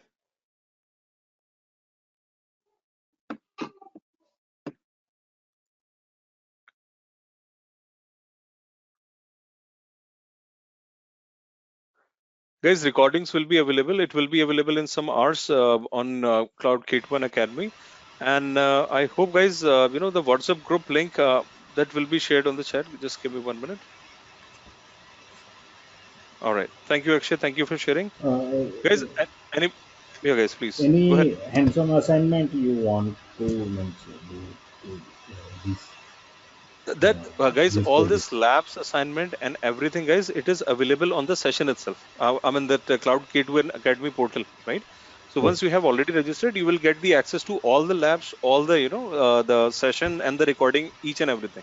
Yeah. And in your WhatsApp group, add yourself, and you will be getting any particular doubts, any queries that you have, you can ask any kind of the question over there as well. Okay. Yeah. Okay, Raj. Rishabh, one more question is in the WhatsApp group, can we ask any question, any doubt? So you are available, right? See, if I will be available, definitely I'll be answering. Otherwise, there are support members as well who will be available and they will be able to answer your queries as well, right? So how it works actually, that anything they will be able to answer instantly, they will, or anything required my intervention, I will be also providing the answers. Yeah, so no worries. So you will be getting the solution basically. Yeah, because if I will might be in the session, maybe I will be getting back, after 4 hours, 5 hours. So better to get the instant reply over there. So you don't need to worry about that. Yeah. Okay. All right. Thank you. All right, guys. So thanks a lot, guys. Thank you, everyone, for joining today's session, guys. And guys, WhatsApp link you will be getting, guys, over the email. We have also shared that as well. Thank you, Suresh. Thanks a lot. Thank you, guys. Thank you. Leaving now, guys. Thank you, guys. Bye-bye. Take care. See you next week. Thank you, guys. And thank you for your kind words, guys. Thank you.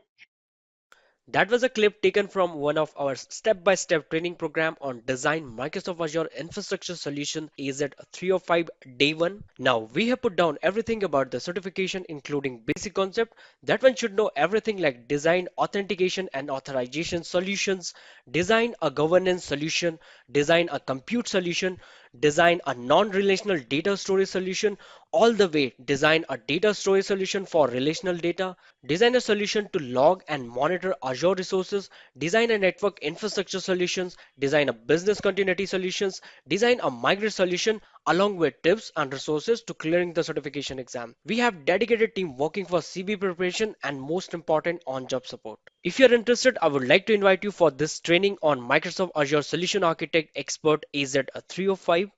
It designed in such a way that it consists of 11 modules, 70 plus lessons, 30 plus hands-on lab, 255 plus exams questions.